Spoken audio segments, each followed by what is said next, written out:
A very good afternoon to one and all present. On behalf of Amity Institute of Rehabilitation Sciences, Amity University, Uttar Pradesh, we welcome the dignitaries and all our esteemed participants to the 2 days virtual training workshop on Jolly Phonics being held from June 26th to 27th. The purpose of this virtual training workshop is to train as well as create awareness among pupil teacher trainees and educators working in both special and inclusive settings regarding the use of core skills in Jolly Phonics, synthetic phonics, and also exploring the use of phonetics towards promoting the holistic development among learners with and without special needs. This program includes participants comprising of both in-service as well as pre-service educators and rehabilitation professionals who are engaged in the diverse educational settings across various levels. We shall now move on towards the traditional virtual lighting of the lamp. The lamp is also referred to as the Deepak or the Deepam, which basically represents the fire element or Agni. And it is lit at the beginning of the ceremony as it symbolizes purity, prosperity, knowledge, and blessings of all deities. The lamp is symbolic of removal of darkness and ignorance with the light of knowledge and the grace of Almighty. So let us have the lighting of the lamp and the Saraswati Vandana. After the ceremonial lighting of the lamp, we move on. With immense respect, we wish to offer our sincere gratitude to Dr. Ashok K. Chauhan, Founder President, Ritnand Balved Education Foundation, the Foundation of Amity Institutions and the sponsoring body of Amity Universities, Chairman AKC Group of Companies whose beliefs, guidance and blessings have always helped us to strive forward in our journey towards excellence. We express our sincere gratitude to our dynamic Chancellor, Dr. Atul Chauhan, who epitomizes a mix of modern scientific values and traditional humane values, and has always endeared himself to the young students who see him as a role model. We also express our deepest regards to our dynamic and beloved Vice Chancellor Madam, Professor Dr. Balvinder Shukla, who always guides, inspires, and motivates us in all our tasks. Now, I take the privilege to welcome the chief guest of this 2-day virtual training workshop, Mr. Christopher Jolly, CEO, Jolly Learning Limited, United Kingdom. Sir founded the company in 1987 and published the first part of Jolly Phonics in 1992. Mr. Christopher has always been passionate to see the program being used widely around the world, and his rich experience, knowledge, and expertise will help us all to gain new and enriching knowledge. We look forward to listening and learning from you, sir. Now I take the honor to welcome our specialist trainer and expert in synthetic phonetics, Ms. Vion Delotto.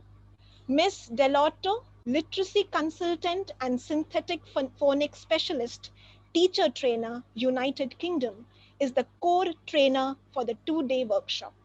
Ms. Yvonne has been using synthetic phonics since 1998 and has been enabling teachers to learn the right method for the right results. We welcome you, madam, to this workshop and look forward to learning from you. Next, I welcome Professor Dr. Jayanti Pujari, Director, Amity Institute of Rehabilitation Sciences and Dean, Rehabilitation Sciences, Amity University, Uttar Pradesh, to this online workshop.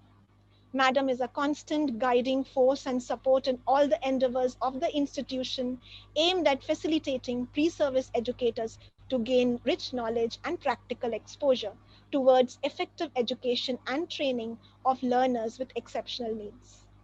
I would also like to thank Ms. Pallavi Chauhan, Joint Director, Amity Institute of Rehabilitation Sciences, for her constant motivation and encouragement in all the tasks. She acts as the guiding light for all students and members of the department. Now we move on to the virtual presentation of the Tulsi plant. Keeping up with the traditions at Amity, may I please now request Professor Dr. Jayanti Pujari, Director, Amity Institute of Rehabilitation Sciences and Dean Rehabilitation Sciences, Amity University, Uttar Pradesh, to virtually present a Tulsi sapling to our chief guest, Mr. Chris Jolly. May I please now request Ms. Pallavi Chauhan, Joint Director, Amity Institute of Rehabilitation Sciences, to virtually present the Tulsi sapling to our expert trainer, Ms. Dalotto. Prashant sir, can we have the next slide, please? Moving on with the program, now I would request Professor Dr. Jayanti Pujari, Director, Amity Institute of Rehabilitation Sciences, Amity University, Uttar Pradesh, to kindly give the welcome address. Over to you, ma'am. Thank you, Dr. Sampurna, and very good afternoon to one and all, and greetings from Amity University, Uttar Pradesh. On behalf of Amity Institute of Rehabilitation Sciences, Amity University, it is my great honor to extend a very warm welcome to the dignitaries, resource person, participants, and all who are present in this very important training workshop. I welcome our chief guest for this inaugural session, Dr. Christopher Jolly, CEO, Managing Director, and owner of Jolly Learning Limited. We are highly honored as you have agreed to give inaugural address to the participants in this wonderful training workshop. Hearty welcome to you, Dr. Christopher Jolly. I welcome our distinguished, eminent speaker, resource person, Ms. Yovan Dolrato, literacy consultant of British School, UK. Thank you so much for accepting our request and sparing your valuable time to train the Disability Rehabilitation Fraternity of India, professionals of India, on such an important area which will really help the persons with disability to get empowered through the communication skills and reading skills. I also welcome all the participants who have registered for this workshop from across the country. Before concluding, I must tell two lines about Amity Institute of Rehabilitation Sciences. It is a part of Amity Foundation for Developmental Disability under the banner of Amity University, Uttar Pradesh. It started in 2014 and we offer teacher training program for different disability groups. We at present, Amity Institute of Rehabilitation Sciences offers teacher training programs recognized by Rehabilitation Council of India, which is a statutory body of Ministry of Social Justice and Empowerment, Government of India. We offer 9 programs, very innovative programs. Some few of the programs also we have piloted in our institute. We offer master, graduate, postgraduate and undergraduate programs, even PhD in special education program. We have very innovative integrated program for undergraduate and also postgraduate program in different disability area. That is, one is in cross disability for 4 years program, and then autism spectrum disorder, specific learning disability and intellectual disability. And our students, they are other than the prescribed curriculum by Rehabilitation Council of India. They also, as part of the students of Amity University, they learn foreign-based language, value addition course, behavioral science, and business communication. Also, our students are very competent and they really get to know the hands-on experiences in disability rehabilitation through our schools with whom we have a memorandum of understanding. We have some 21 schools where we send our students for hands-on experiences. And I'm sure this workshop will definitely add credentials to the career of all the participants. Participants are across the country, and there are special educators, there are principals, there are special education students, there are psychologists and other rehabilitation professionals registered under Rehabilitation Council of India. I am sure this 2 days training workshop will definitely add a feather to their career progression, and they will definitely, it will help them to empower persons with disability. Thank you so much. Thank you, madam, for those wonderful words. Now we move on with the program. I would like to request Ms. Yvonne Dall'Otto, literacy consultant and specialist teacher trainer in synthetic phonetics, United Kingdom, to provide an overview of this training workshop. Over to you, ma'am. Hello, and thank you very much for inviting me again. And it's always a pleasure to be back with my friends at the Amity University. And the 2-day training will give you an overview of the use of Jolly Phonics material. And 6 hours isn't really enough, but what I can do is give you an insight to how we can use it. And I will also be extending this to special educational needs, because that's one of my areas that I, as you know, from other sessions I've had with you, that I'm very keen on. And one thing we did discuss with the university is the possibility of more sessions to go deeper into the areas we may not be able to this weekend. So I'm absolutely delighted that you've joined up for this session. And I think you'll go away with a lot of knowledge, and you'll be very eager to start implementing it into your teaching practice or your current practice. So I'm looking forward to getting started. Thank you. Thank you so much, Ms. Yuan. Your interesting insight and overview of the workshop really got our participants more excited. Next, I request Mr. Chris Jolly, CEO, Jolly Learning Limited, UK, to deliver the inaugural address. Over to you, sir. Great. Thank you very much indeed for the introduction, Dr. Sampurna Guha. And also, of course, very much my thanks to Dr. Jayanti Pujari for having invited me here. It is a wonderful initiative on your part to carry out this course, to embrace taking the propositions that we have, the knowledge that we have, and the opportunities that we have, and making them available so that teachers who are here, all of you, have the opportunity to see what is available, what the evidence is, and how this can make such a difference in your teaching. And I'm most grateful to Yvonne Dall'Otto for having facilitated all this, having initiated it and included me in this program. So what I will plan to do now is to speak for a while, just to give an introduction to the background.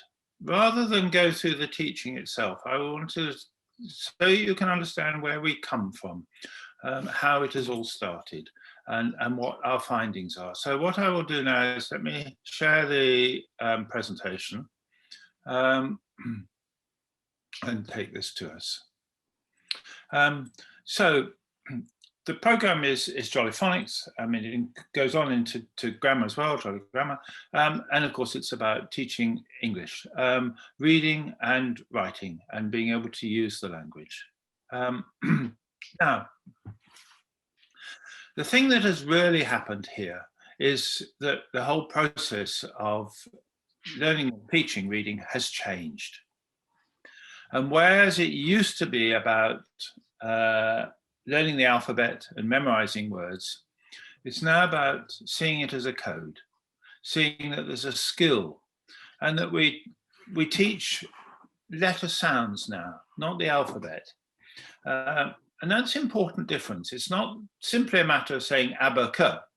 It's that English doesn't have just the 26 letters of the alphabet as it sounds. It has other sounds as well. And for those, we need to use 2 letters.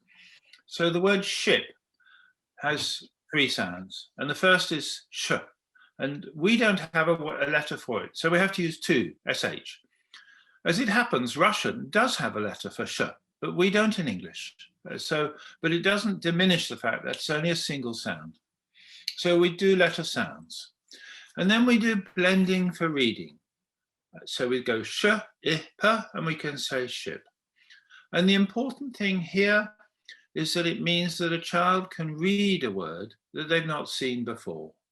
They may not have seen the word ship, but they can see the word written and go sh, I, p, and say ship. And that's something that they may have in their own spoken vocabulary. They may know what ship means, but they may not. Anyhow, it's the basis for learning it.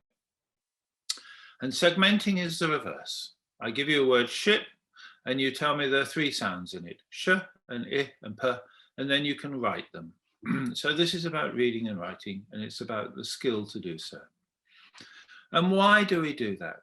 Why don't we just go the old way? Well, the fact is that children learn much faster this way. They actually find it a lot of fun. They suddenly realize I can read. They realize that anything they see is possible. And this is a very great motivation to them. Now, the authors of this program are 2 ladies, Sue Lloyd and Sarah Wenham, who I met a very long time ago, and who taught in a single school in England, in a place called Lowestoft. And we've just gone from there. So let me tell you how the process has gone. So I first met with Sue Lloyd, and she was telling me how that in their school, they'd worked at how best to teach reading. They'd made changes, they'd taken advice, and they'd come up with many things and insights of their own. She said they got very good results, but nobody would listen. And so I was at the time a small publisher, and I said, well, my job as a publisher is to be a messenger, and let's see whether we can do something. And so we did. We piloted it, we launched it, it got onto TV, it got to be very popular. And we then put it into research. We said, okay, people tell us this works, but does it? And the research came back with very positive results, and it was able to quantify how much the benefit was, and that I will share with you in a moment. It had so much influence that this teaching got its own name. It got to be called synthetic phonics. That was a term that was popularized by the researcher in the Clackmannanshire study. It was not a term that had been used widely before. And it was a term that was developed because if you just say jolly phonics the whole time, you're not leaving the door open for other people. And that actually is important. But it is defined as the kind of teaching we do. And this became policy in the UK by government for schools and continues to be so. And indeed, the government then extended to include grammar as part of the requirement, meaning the structured teaching of literacy. And indeed, a further development this year has been that although the UK government did have its own programme for synthetic phonics, something called Letters and Sounds, it did not match up to the commercially available programmes. The schools were not achieving as well as they might. And the government has now abandoned that. And that's got a useful message. And the message is simply that delegated responsibility is better. That in fact, publishers can do a better job than government. Teachers are good at understanding what best to use, and that being in a competitive environment is a good thing. So I'm here as one of there are other synthetic phonics programs to set out how we feel we can be the best choice, and indeed to encourage and invite each of you as teachers to grab hold of the opportunities and to see what the opportunities are so that you too can be a great achiever. So we started with this book here, and this was a book for teachers in classrooms. It had photocopy masters so that the sheets could be given to the children. And it became extremely popular in a very short space of time. And as you can see, there was the charming quote there by a professor who I didn't think she was overdoing it at the time, but actually it's turned out to be actually very appropriate. And I want to talk to you about the research, so as I mentioned, and in particular, the research in Clackmannanshire in Scotland, which has probably become the most famous study on the teaching of reading. And in this study, there were schools using Jolly Phonics and schools that were using traditional methods. And this is a class in using Jolly Phonics. And this teacher is Annette, and she has her class in front of her there, and she's teaching them the letter sound I. So that's a I you'll find in words like tie and lie. And in Jolly Phonics, as Yvonne will be explaining, we have a story, and the story leads to an action in which the children say the sound in isolation. So they're not saying I as in tie, they need to say just I. And we tell them to pretend they're going to a party as a sailor, and they're on a ship, and there's a sailor. When the captain comes, they have to salute the captain and say, aye, aye. And so in a fairly, well, perhaps a little chaotic way, you can see that actually they are all engaged, and they're all saying, aye, aye. And of course, the whole process of the story and the action makes it very memorable to them. So that's something that in one lesson they'll have learned, they'll have got fixed, although it needs practice. So as I said, this was a study comparing schools using Jolly Phonics with those not, and it took a whole year. And those were the two researchers who Joyce Watson was the PhD student, and Professor Rona Johnson, somebody who has received awards for her work and has been achieved a great deal. And so what were the results? Well, the children all started with the same actual age. They were both groups were 5 years, 8 months when they started. And they had therefore had a reading age of the same, 5 years, 8 months when they started. Sorry, when they finished. And the question then was, what did they achieve? So their actual age at the end was 5 years, 8 months. They'd started a year before, so they were 4 years, 8 months on average. And the two groups had very different results. In the case of the control group that used the traditional, their reading age was the same as their actual age. Again, it was 5 years, 8 months. But with the children who'd used Jolly Phonics, their reading age on average was a year ahead. They'd achieved 2 years gain in 1 year. They had a reading age of 6 years, 8 months. Some had reading ages above that and some below. Some were very much above. There were no children who had been left behind, meaning that they had been unable to learn to read. There were three schools in the control and 3 in the research group. So these results were very stunning. They were striking, they were amazing. We don't usually have the opportunity to make such a profound difference no more time was given. And there wasn't a great expenditure on resources. The main difference was a change in the method. It implied that if you swap the schools around or swap the teachers around, the result would be the same, that the Jolly Phonics ones would be ahead. And so it was indeed very striking. And it was, there was a press launch to it to announce the result, and this had an enormous effect. So these were the kind of press comment that was being achieved from this study in Scotland. And so this was what put a great deal of pressure, particularly on government, that at that stage had not embraced this kind of teaching, but which later did.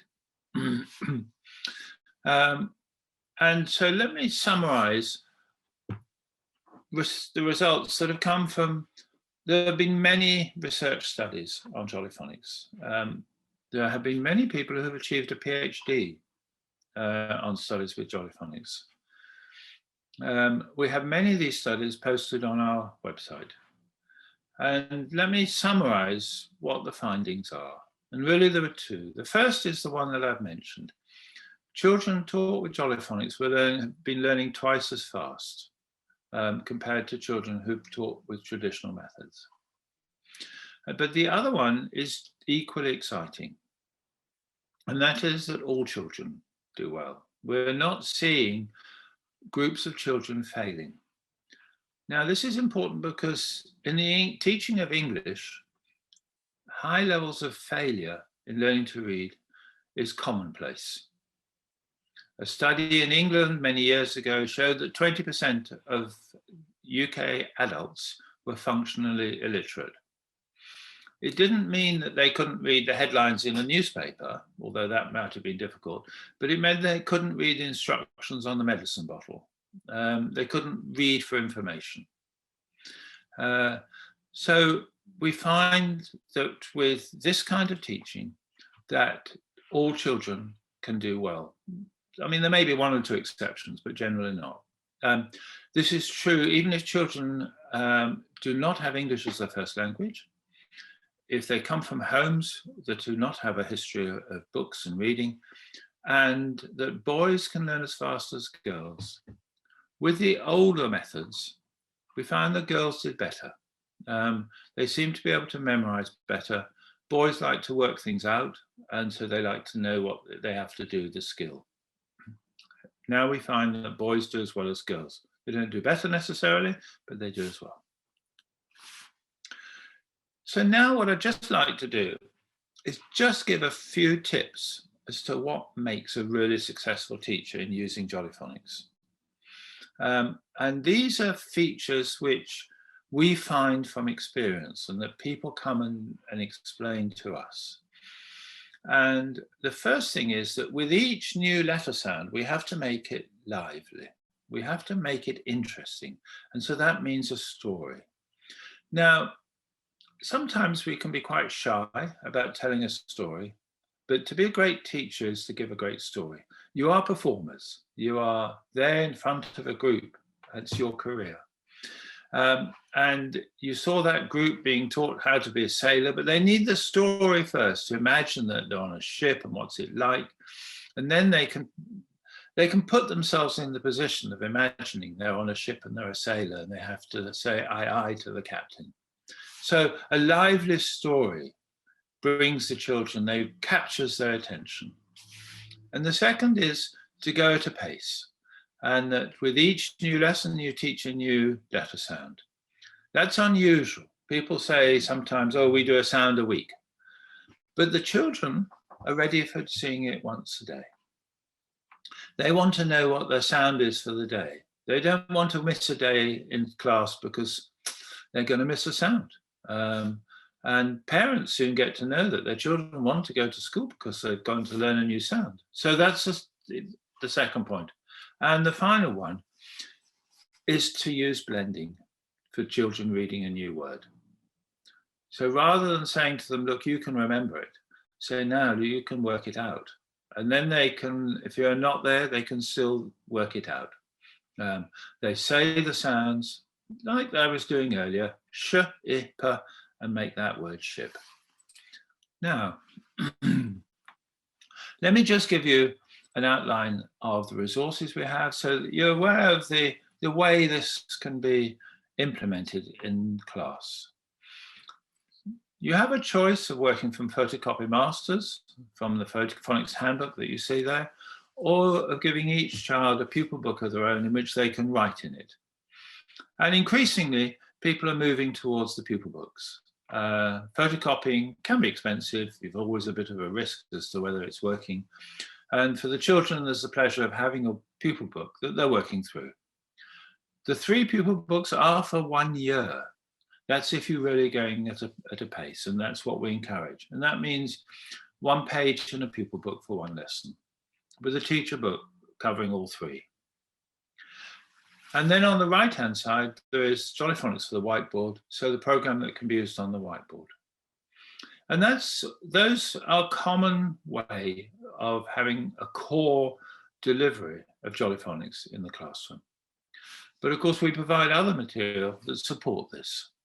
And at the top there, you can see finger phonics, both in big books and in smaller board books, which can be used to display a huge picture that will show, that can be used to teach the letter sound.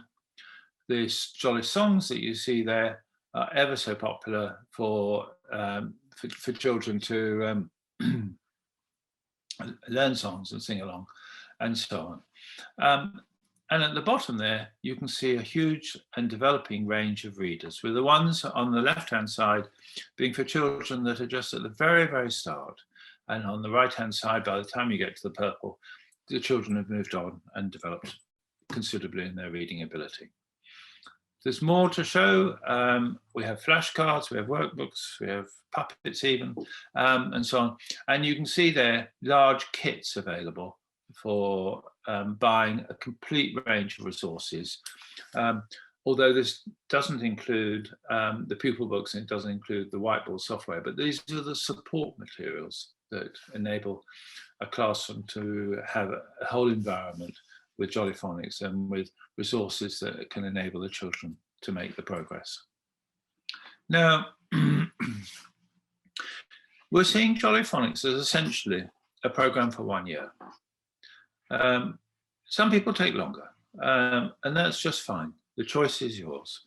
Some people take longer to begin with and then say, actually, we're going to go and do it swifter. It depends on the children you have. It depends on the balance of other activities that go on. But from Jolly Phonics, we then move into grammar. Now, on the one level, grammar refers quite narrowly to parts of speech and things like that. We use the term much more broadly because it's just a convenient term to use broadly, to include spelling, punctuation, and the wide range of skills that are needed to become properly literate. So this is a program that follows on. It follows on, in fact, for 6 years, although with less time taken within the week. And it covers a whole range of things, as you can see here. And the aim is that children should not merely be able to read and write, but that they should be able to work with more complex expressions, to be able to express themselves well, to be able to write sentences, reports, to be able to have a sense, if you like, almost of authority, certainly a high level of competence in the use of English, still by the end of primary school. The other thing I will mention is that we're developing refreshing the logo. So the logo you're seeing here is the new one. And we've also been refreshing the designs of our materials, very much with a focus not merely to making them more attractive, but actually to making them more user-friendly, to have focused more particularly on the needs of the children in learning and being able to give more coherent advice. And we're also developing new materials constantly, and these are ones that have been launched recently. The first three of these on the left-hand side I would describe as reference material that can be used in various ways. The bumper book is a wonderful way of giving ideas, reference ideas for teaching. The Jolly Plays is to be able to take what's been learnt and so that children have an opportunity to perform with their skills. And the other two are two ranges of readers that we brought in at a very early stage, which again do a lot for children at that stage. For grammar, we have a very extensive range again. So you'll see that there are 6 year groups on the bottom there with a variety of materials, either pupil books or again handbooks with photocopy master. And then other material at the top there that takes it through. It's at the time when children learn to use a dictionary, where a glossary is a great help in understanding the terms used, and there's a display book as well. Just a word about a program called Jolly English, which is actually right at the very beginning, and this is for children who have really no experience of English. So for English, countries where English is a foreign language, so perhaps like many countries in Europe, where children do not have English in the home very much. And this gives them the opportunity to develop their vocabulary, as well as learning their letter sounds as a precursor to Jolly Phonics proper. A word also about another program we have, which is about music, and this is for the teaching of music as a skill. This takes children through so that they learn pitch and the beat and so forth in music. It's one, I think, for somebody, although we aim to reach any teacher with this, in practice it's been one for teachers who do have some music ability and who have some passion about teaching it and the skills for it. I would just like to say some words about training. We're in a training event here now, and would like to encourage you to see training as a very broad process, and one where not only are you the receiver, as you are today in this environment, but one in which you can take the initiative as well. So my first comment there, excuse the fairly straight way of expressing it, just read the manuals, but the point is that there is a lot of information in the handbooks and the teachers' books that we provide, and it is there for you. It's written succinctly, and it's very useful in support of everything else. We provide a lot of material on our website and indeed other websites. We've also got video material. You can just put Jolly Phonics into YouTube. There's all sorts of ways in which you can get useful insights. There's lectured face-to-face training just like here, and that's useful as well because you can get a sense of it. You can get an impression because you see the reactions of everyone else as well.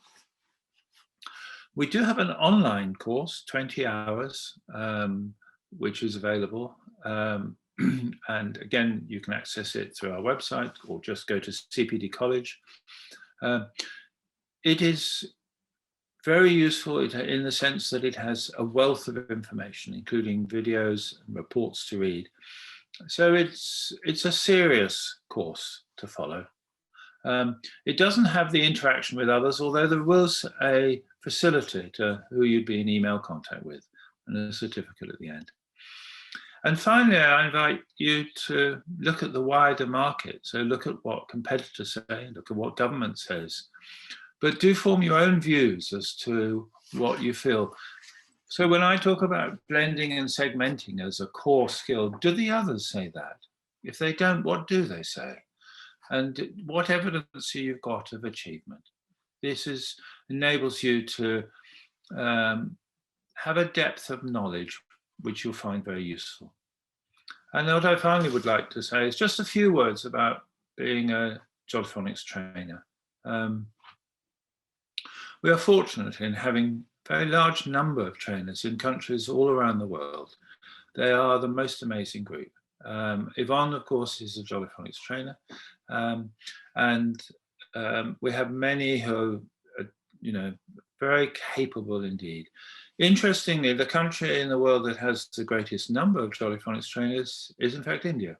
And we have been fortunate in reaching very extensively into India and being selected and chosen and used by teachers widely. And for me, I've known India for a long time. I've visited so many times. I've been arguably the length and breadth of India, and it's a place I love visiting. So obviously I'm very sorry in these present times that this isn't possible at the moment. But I'm delighted that we're becoming so popular, and I have a huge commitment to supporting just that. But let me tell you a few words about being a trainer, because the first is that trainers are largely self-taught. They have developed an experience and an understanding. Yes, they've been on courses, but they've done a lot more. They have developed a lot of experience from actually teaching in practice. So they would have done so for quite some time, and maybe very well developed their own techniques on certain things. The results will be high. And they may very well have been giving training already. So those are the sort of features that are looked for. We do get a lot of applications. We're not able to accept all of them. So that's just a bit of an insight, if you like, to that aspect. And finally, just to reinforce what our vision is, which is to enable children to be able to read and write English. And we do so because this will enhance the life of children, in addition to their knowledge of their first language, that it will enable them to travel, it will enable them to extend their studies, it will enable them to have a career, and it'll enable them to enhance the achievements they can do in their life. And in terms of India, we support that very fully, both through private schools, the length and breadth of India, but we also have a program whereby we support it with philanthropic donations to governments and districts in India. And we have reached very widely with that, well over 500,000 children already. Much of that in south of India, Tamil Nadu and Karnataka, but also in places like Nagaland even, and we have work going on just to start shortly in several other states. So that's an area I feel very committed to as well. So with that, let me close. Let me thank you very much to Amity University for having invited me and for taking this wonderful opportunity to this wonderful initiative in setting out what we provide and having the course, and in its own, through that, giving insights to all of you on how to be able to deliver more in the teaching of reading. So my thanks again. Thank you so much, sir, for sharing about the resources available for Jolly Phonics, for sharing about the journey of Jolly Phonics and the empirical nature of the program, and also how the program got its name. Thank you, sir, for your wonderful words. As we move towards the closure of the inaugural session, I invite Dr. Naveen Singh, Assistant Professor, Amity Institute of Rehabilitation Sciences, for proposing the vote of thanks. Over to you, sir. Thank you, Sampurna ma'am. A very good afternoon to one and all. It is a privilege and great honor for me to extend a vote of thanks on behalf of Amity Institute of Rehabilitation Sciences, Amity University, Uttar Pradesh. Foremost, it has been a moment of great pride having our prestigious chief guest, Mr. Christopher Jolly, CEO, Jolly Learning Limited UK, and eminent speaker, Ms. Yvonne Dalorto, literacy consultant and synthetic phonics specialist teacher trainer UK. I also welcome our esteemed participants from esteemed organizations in the field of special education and disability rehabilitation who have raised this occasion with their presence today at the 2 days virtual training workshop on Jolly Phonics. I would wish to place on record my sincere gratitude to our most inspiring and most dynamic and diligent leader, our Honorable Founder President Sir, Chairman AKC Group, Dr. Ashok K. Chauhan. Without his guidance and blessings, this workshop would not have been possible. I would also wish to put forward my sincere regards to our respected Dr. Atul Chauhan, Chancellor, Amity University, Uttar Pradesh, and our versatile and eminent Vice Chancellor, Professor Dr. Balwinder Shukla, who has always been the guiding spirit and driving force helping us achieve our dreams. I offer my grateful thanks to Professor Dr. Jayanti Pujari ma'am, Director AIRS, Dean Rehabilitation Sciences, and Ms. Pallavi Chauhan ma'am, Joint Director AIRS, for her constant motivation and support in all innovative endeavors of the institutions, especially in the planning, organization, and execution of the workshop.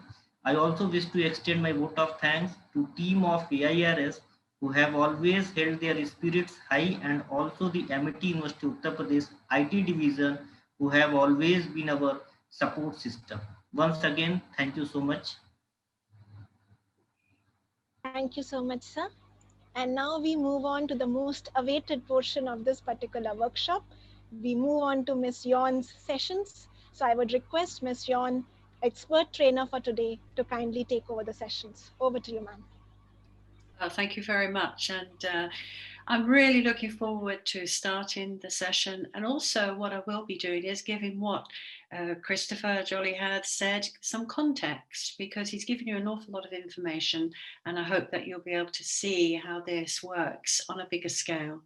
So I'm going to go into share screen now, which is always the most nervous part because we never know if it's going to work correctly. And here we go. Right, just one moment. So I'd like to say welcome. And one of the disadvantages about the COVID situation is that we really miss having the face-to-face conference style training where the interactions that we have are more spontaneous.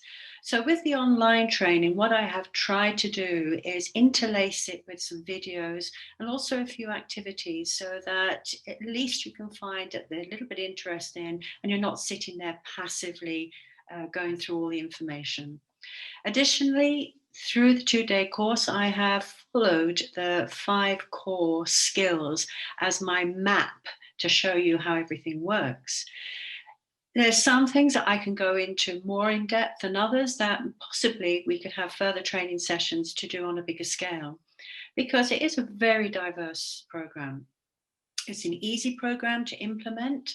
However, what I would like to share with you is all the intricate parts and nuances that would make you a better implementer, a better teacher, a better way to use it. But as Chris said to you, there's a plethora of resources that we can use. But additionally, at the beginning, we started with very little.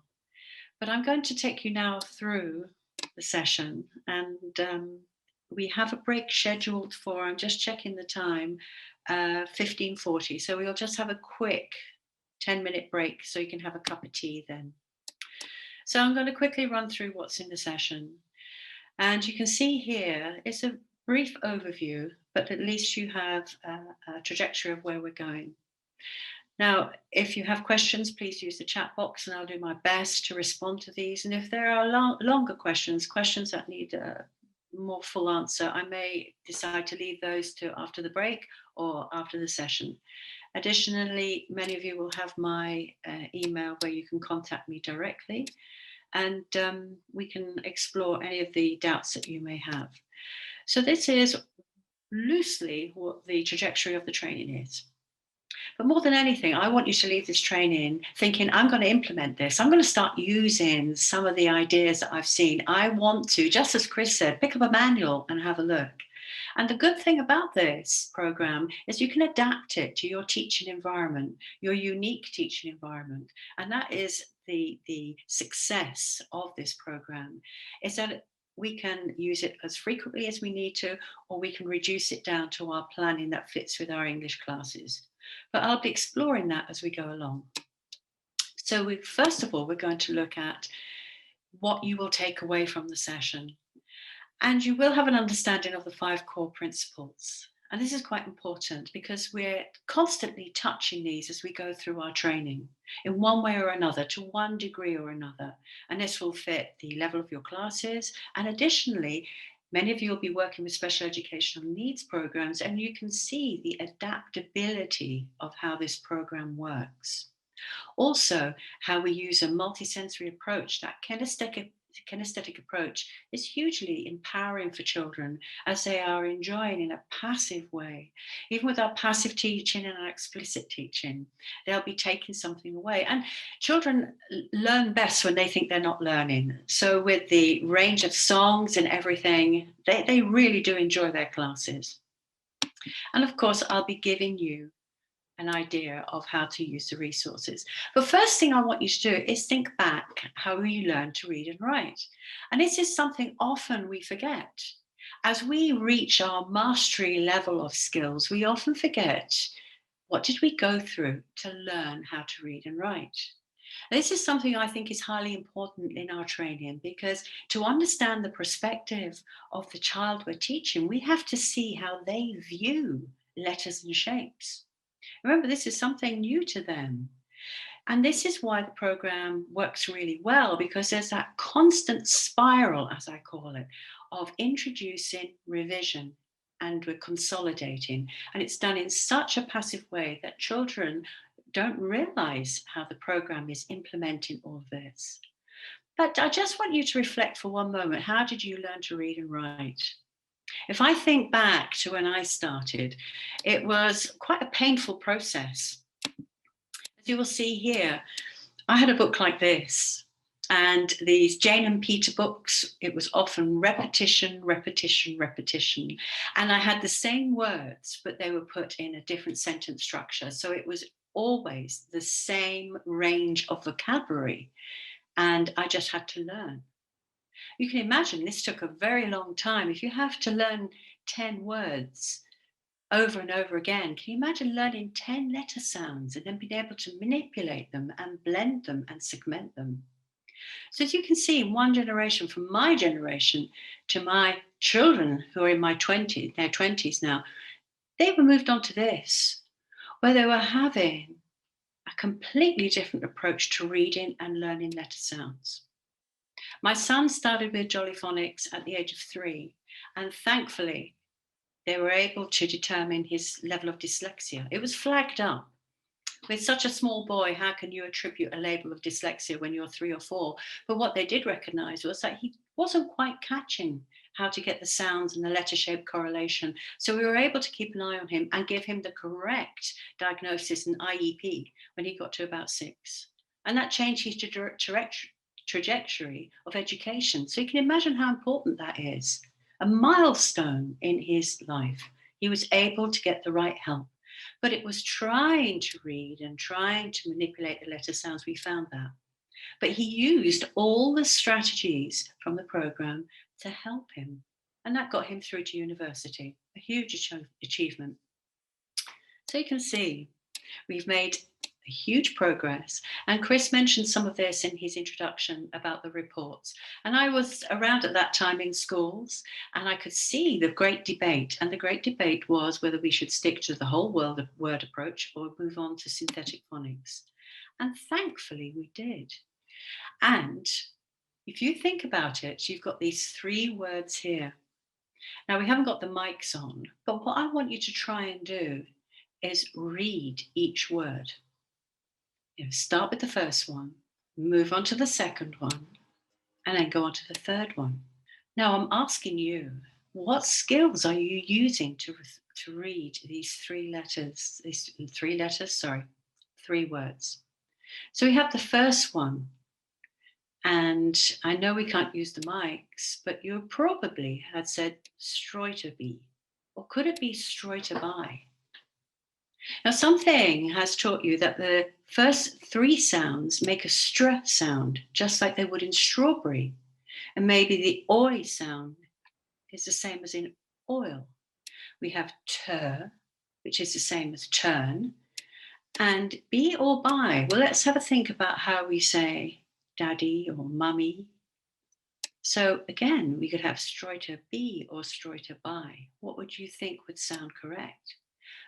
But what I'm asking you to do is use your blending and segmenting skills. What I'm asking you to do is to use your knowledge of how letter sounds blend together, synthesize, for you to be able to read the word.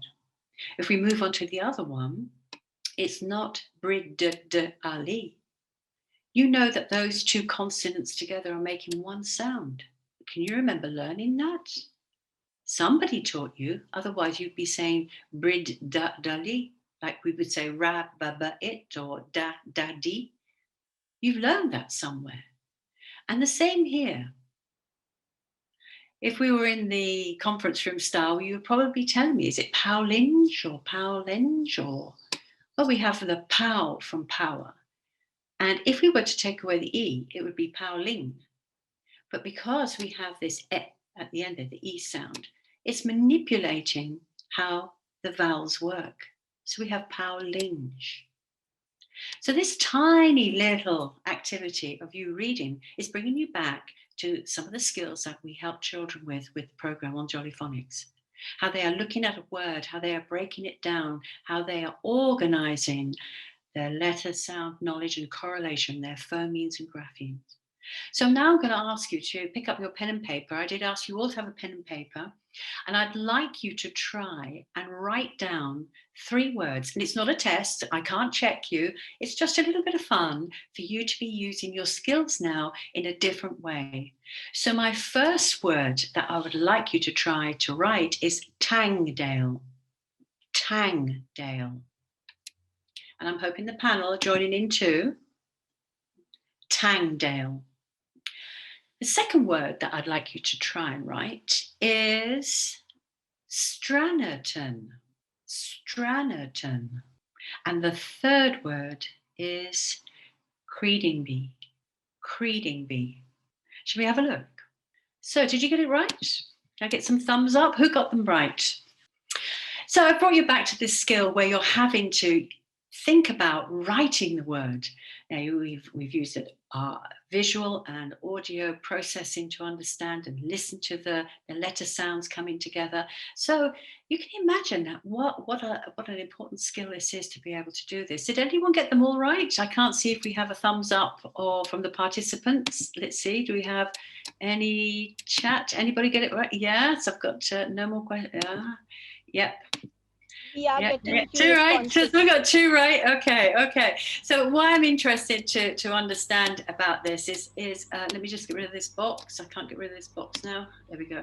Is bringing you back to the skills that we use with the children in the classroom. So this was just a little bit of fun for us.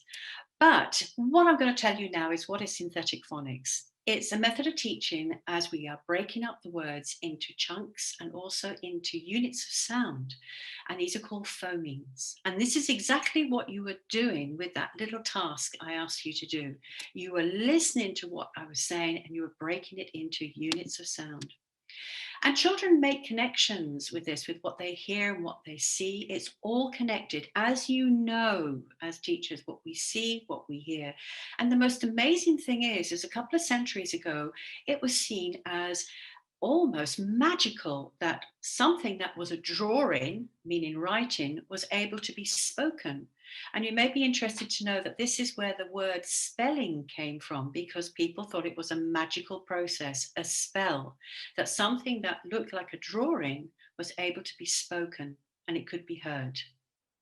So this is a process that has been going on for centuries. But one thing I will remind you is that we've used oral dialogue for about 100,000 years, but we've only been reading for about 6,000 years. So the brain needs to catch up. It needs to learn. And this is why we do have dyslexia. We do have mirror writing. We do have delays with ages and stages because it's a process that our body is catching up with.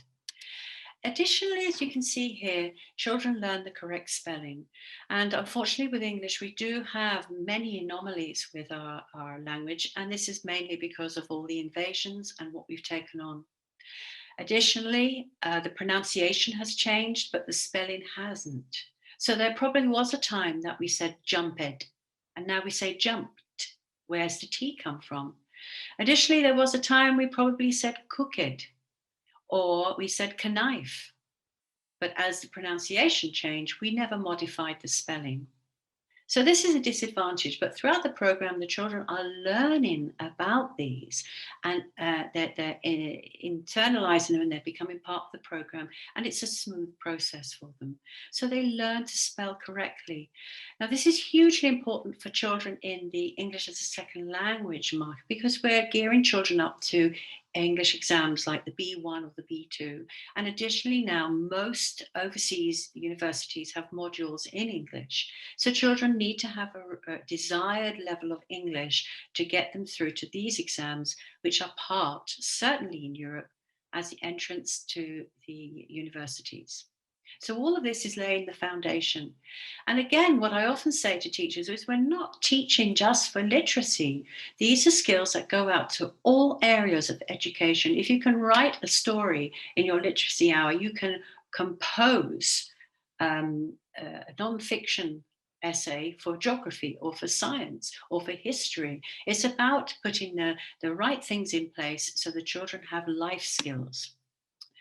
So I'm going to show you this little video which kind of sums up everything synthetic phonics is in a minute, and it can do it far quicker than I can.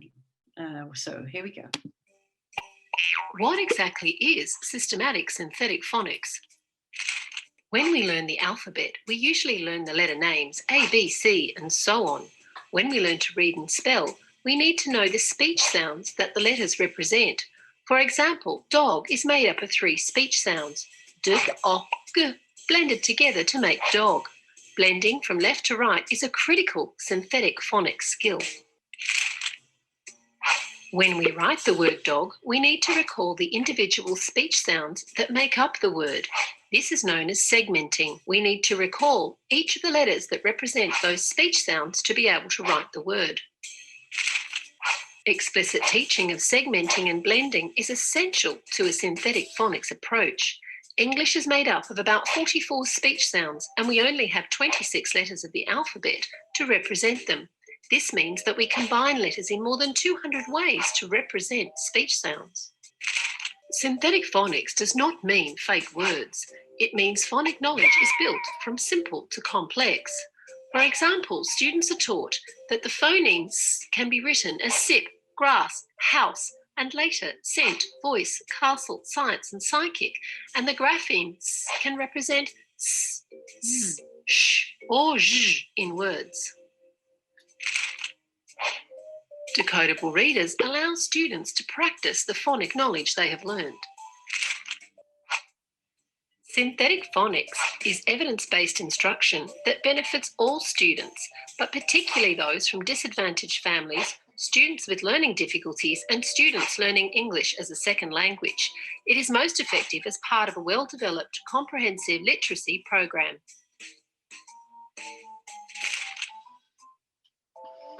So there you go. That really encapsulates everything in a tiny little video of what we're doing and how we're getting them there. Now, as you see on the title of this slide, it's not phonetics. Phonetics, the international phonetics, is completely different.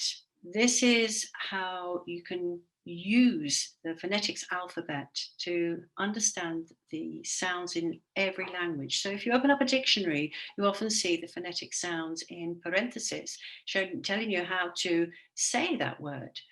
So phonics is not phonetics. So we often have a little bit of confusion about this. Additionally, phonetics uses a different type of description. They use diphthongs, they use different ways of describing, and I'd advise you to stay away from using that vocabulary because it is a little bit confusing. So let's be clear that phonetics is the international phonetic alphabet, helping you decipher the sounds of any language, which is an amazing thing and an interesting thing to look at. But phonics is looking at the letter shape and the letter sounds and how these are done. So they're not the same thing. Okay. Now, I love this bit. This is just my 60 seconds of telling you about phonics. Synthetic phonics has had a lot of exposure over the last few decades, but it's really not that contemporary. Way back in 1655, there was a chap called Blaise Pascal who decided that there must be an easier way for children to learn letter sounds, more so because he was trying to get education to children in the workhouses. And he decided to look at just focusing on letter sounds. Now, this was an amazing discovery back then, and he had some great results. But unfortunately, as time progressed, this moved on to the whole word approach, and there were lots of different arguments. And certainly there was a period of time from the 1900s right up until about 1980 where we were fluctuating in and out of different ways of getting children to learn how to read and write. And there have been many changes, and thankfully we've gone back to using this successful approach.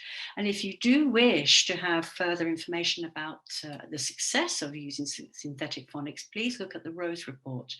And again, that will highlight exactly what Chris was on about, all this underpinning information which goes into support the use of synthetic phonics.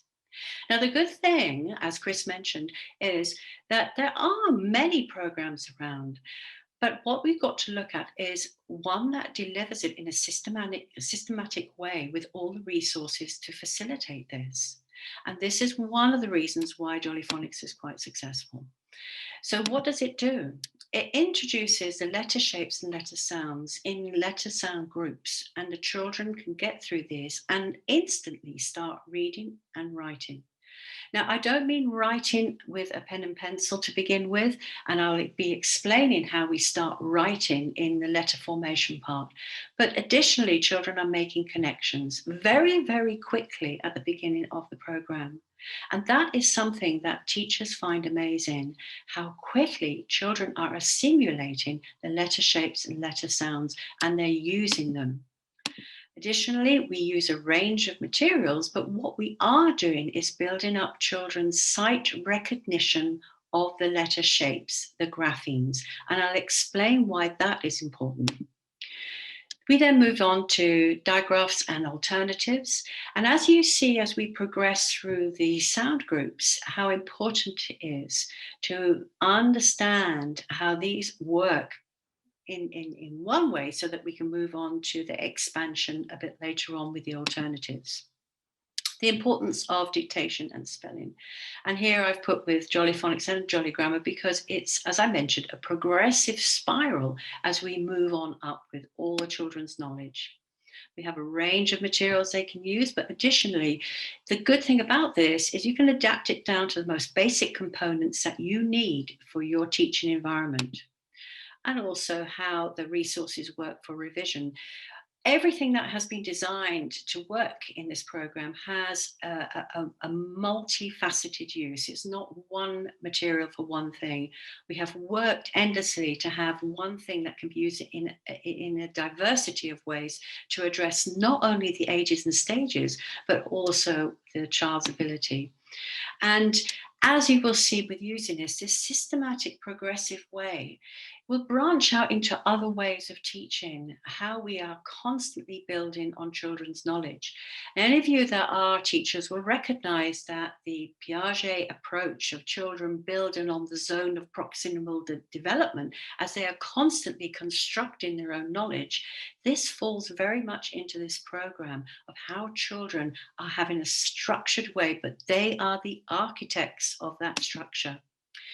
And with the planning, as Chris said, you can adapt the planning to fit your timetable, but also if you're working with an IEP, an individual educational plan, how it fits with your child's progress.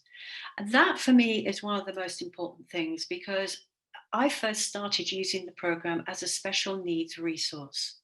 And what we found after the first year was the children who were using it for support were doing better than the mainstream class children. And then we reversed it around. We put in Jolly Phonics into the classroom. What we noticed was that the children who had the IEPs, the special needs children, they were developing strategies and skills that were enabling them to participate in the mainstream classroom. And that is what we wanted. We wanted them to have a secure feeling about doing the same work. They may not have been able to do everything at the same pace, but we were getting a high level of achievement what we didn't have before. And the multisensory approach is hugely important.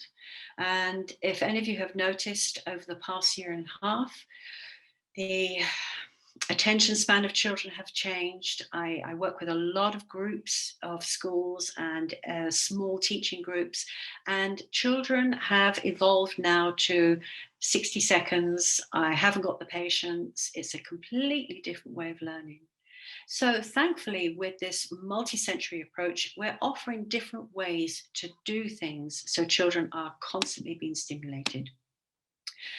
Chris told you about all the products, but as you can see with this slide, it's a spiral going up. And we tend to think of doing Jolly Phonics, and people don't think about doing Jolly Grammar, where in fact they are very closely interlinked. Everything we do with phonics is the foundation that is done in Jolly Grammar, and we're building on that. So I like to look at these two as a complete unit.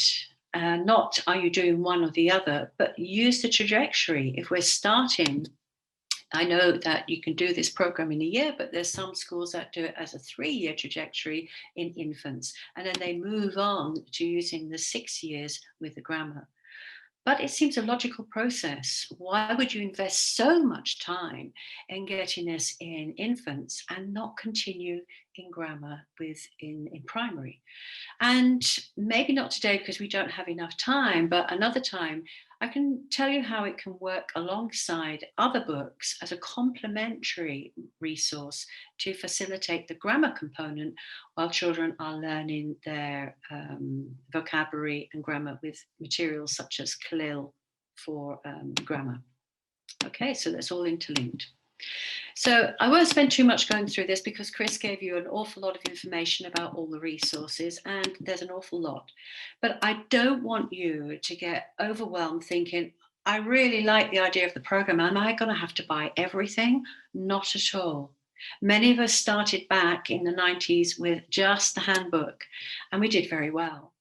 But what you'll find is if you start with a basic structure, you will find the benefit of having, with use of the program, some additional resources. And this is what we do in schools. We start off with what you need to get started, and then you see the benefit of adding on to suit your unique learning environment. So this is the important thing to know about resources and the adaptability of the program. And what do we want? We want children to be able to understand and recognize and learn the jolly phonic sounds. We want them to be able to have a good foundation knowledge with reading and writing and speaking. Additionally, we want them to develop skills, and these skills that they're developing are ones that are life skills. As you saw earlier on with my first few slides, you were blending and segmenting. You probably didn't name it, but it's a skill that you're using. Additionally, we want them to have this secure foundation knowledge so that they can progress on into primary with all of these skills that we're aiming to get. And if we move on again, another thing that you're probably thinking about is we have to look at cognitive development. How does my national curriculum or the desired outcomes of the school I'm working in apply to what I'm teaching? And how does this fit in with synthetic phonics? You have recently got a huge change in the NEP in India, which is looking at a more inclusive way for you to be teaching. And so we have to be highly aware of ages and stages. We have to be aware of the milestones we're expecting children to meet. And additionally, how all these fit in with my implementation. So as Chris mentioned and I mentioned, you have your plan, but again, you can adapt that. And that's slightly different to most resources that work on a month by month, 1 year project where everything has to be completed within a certain period of time. With the Jolly Phonics program, you can adapt it. And additionally, you can use a lot of the resources for your evaluation and your assessment process or reflective planning. So thinking about this, we also have to address your methodology, play-based, holistic, book-based. Now, the one thing why I've mentioned all of this is that we can apply this program to all of these areas of concern. And of course, we have to think about how we're developing the writing skills and the first language skills. And I was talking to a school in Italy yesterday who said that we don't do any writing until 6 years old. Well, that's great. But there's other ways that we can introduce writing. And this is looking at the recognition of the graphemes and the sound correlation. We can get children ready for when you start them at 6. All the information is there. They don't have to be picking up a pencil, but they can be drawing letter shapes in the sand. If you are in a working environment where it's quite specific about when children can start using the writing skills that they're developing, we'll have them ready for them. So as you can see, we can apply the program to all of this. Now, it's important that you know this because after the training, you'd be thinking, well, I have to work with only 3 hours a week of English. I only have this amount. look at how it can be applied across the range to all the things we need to do. But also the most important thing is we're mindful of what children have the ability to do at the ages and stages we're asking them to do it at. Now, I'm talking about infant here. Additionally, if you're going to start using Jolly Phonics in primary, then it's a quicker process because children will have an idea of language. They will have an idea of letter shapes and letter sounds. They will be transposing sounds from their mother tongue to the English language. So it's a faster process. And we have to consider the second language acquisition as well, which I'll talk about. Now, there are different types of phonics, and I'm just making you aware of analytic phonics. This was probably something that came around towards the end of my learning at school, where we started to read and then we investigated looking at letter sounds. It was a kind of a backwards approach to what we're doing now. So we were encouraged to read using the sight word approach, and then we started looking at letter sounds and maybe words that all had the same sound at the beginning, maybe, or in the middle. So we'd do a whole load of words, M words, or a whole load of S words. So, but it was a different way of learning, and it took a long time. And then we started with synthetic phonics, and we won't go into the arguments that went into getting this system up and running in schools. But as Chris said, we saw a huge leap in children's reading and writing. And thankfully, we have that now. So I'm only highlighting the difference between the two. But what I will say are there some aspects of analytic phonics that creeps into synthetic phonics. So you will see that these two can come through. I've already spoken about phonetics, so I won't go on there. Now, during the training, you will hear me use some of these words on a regular basis. I have put mnemonics in green because I want you to be careful with mnemonics. Mnemonics is a wonderful way of remembering tricky words. But if you're teaching through English as a second language, it can often be a little bit confusing. So we'll have a look at that as we progress. But as you can see, these are the words that I'll be using quite regularly throughout the training. Many of them you're probably familiar with because I've used quite a lot now. So, important fact about Jolly Phonics. Doing the sounds is not Jolly Phonics. The sounds is a component within Jolly Phonics, and it's a great one that children love. But it's not the program. And often people think, well, if we just do the chants and the actions and the sounds, the children are learning. As I mentioned before, it's a multi-sensory approach, and we need to be touching the five skills all the time. And it's not just for the first year or even the first term. We are constantly constructing the children's knowledge with activities and extension. And this may also be, as we mentioned earlier, what you bring into your literacy hour. And it's the continuation and revising and consolidating that we're doing, but in a non-explicit way. It's very passive for children. And then we move on to Jolly Grammar. So these are 5 basic skills. And as you'll see, the first one and the second one I uniquely put together, learning the letter sounds and the letter formation, because you can't do one without the other. We can hear a sound, but we have to make a connection with the letter shape. Then we'll move on to blending, identifying sounds in words and tricky words. Now, some of this we will cover tomorrow, and it depends how we do with time today, how we move on. After the training, you will get a handout with information, and additionally, you will have the actions and most of the information that we have here. But as Chris said, it's worthwhile having a look at manuals and looking at extended reading to find how it all works together. So I'm bringing you back to being that small child in the classroom again. Now just imagine you're looking at this. Everything is squiggles. You've no idea what it means. Now, I want you to think, what senses are you using to try and decipher what's going on?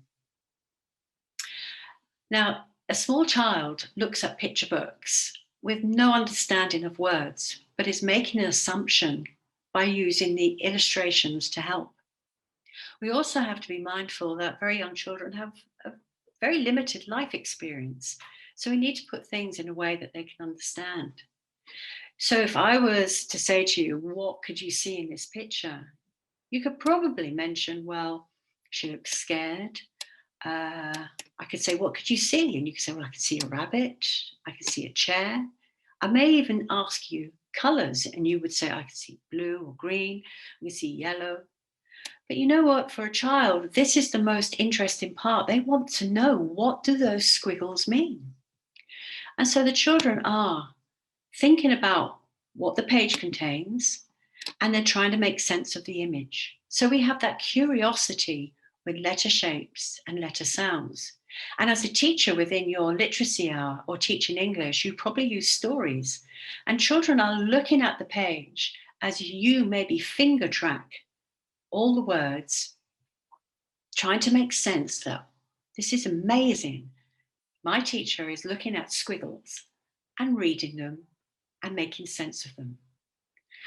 Now, bringing you back to that stage, you'll understand why children become fascinated with learning a letter sound and a letter shape, and how putting that forward with a song and a story makes a huge difference. As children progress with their curiosity, they begin to get familiar with environmental print. And often parents are saying, my child can read. But in fact, what they're doing is remembering shape and color. If they've found out that, the Cheetos is yellow and green, they're not explicitly reading, but they will remember. They will use shape, formation, understanding ascenders and descenders, because that's what our eyes are designed to do, make sense of shape. They then move on to looking at the shapes in their name, which becomes the first thing that they begin to recognize with exposure. They begin to look at that and recognize that I've got an A in my name, Amy. But look at this, Argon, and we have, oh, look, they've got an A. But also they start to make a discrimination between capital letters and lowercase. And again, we forget with our mastery skill that how a small B looks so different to a capital B. And the children have to learn this skill. And then we move on to the most amazing part, is where we have emerging writing skills, where children are making sense of what they see and then using that hand-to-eye coordination to start writing, which is a massive leap if you think about it. And one with practice that they develop so well.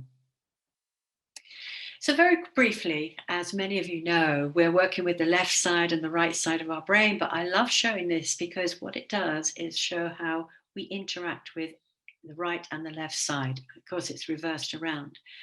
But when I talk about using multisensory and kinesthetic activities and lots of drawing and using the fingers, can you see how they are so strongly connected from one side of the brain to the other side? To enable us to do sequencing and word analysis, we need to be able to write and draw so that we can put what we're trying to say into a format.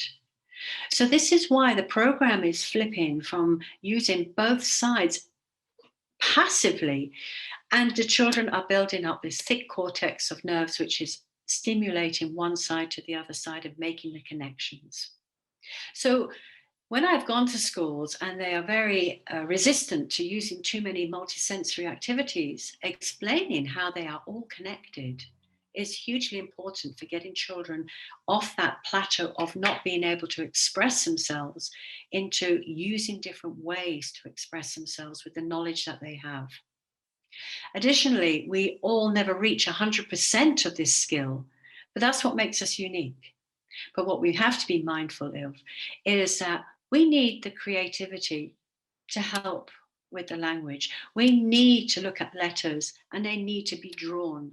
So always be mindful of how we can use activities and not overuse them to fill up your time, but that they have a meaningful use and that you can use them for your evaluation and your assessment process. So very briefly, if we introduce the B sound, we have our grapheme, the shape of the B.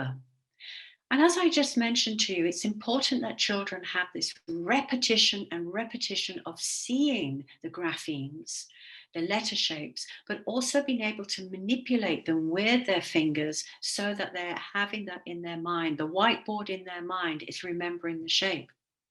And this is what we're constantly doing in the spiral. Because if we don't consolidate this and get this right, what happens when we introduce this shape? It's just like the B, but turned around another way. Additionally, what will happen with this? It could be a cursive O. And if we flip it around again, it could be a D. So children have to be really, really sure, and you don't rush through these things, is that this grapheme that you're showing, that they really understand that that's a B. And then if you do move on to a D, and we often have that issue with the reversal of the button, they understand that this letter shape, this grapheme, the phoneme for it is D, and this is Qu. So can you see how using simple things like manipulating plastic letters, plasticine, Play-Doh in the sandboxes all have their place for children while they're doing this to repeat the sound. And I used to encourage this in my classes. While you're doing the Play-Doh and B, give me the sound. B, boat, buy, Betty. We would repeat words so that children were hearing it. So this is an important thing for you in your classes, to make sure that they're getting the right sound. And this was also something that flagged up my son's dyslexia, how he was never getting the right sound correlation. Now, the alphabet is something that children come to school equipped with. They've heard the alphabet song and they can sing it. And woof, it's not letter name, it's letter names and not letter sounds, the A, B, C, D. If we would try to use this to do cat, it would be C, A, T. So it wouldn't work. But children need to know the letter names, and we learn those as we progress. But what we want children to learn initially are the letter sounds.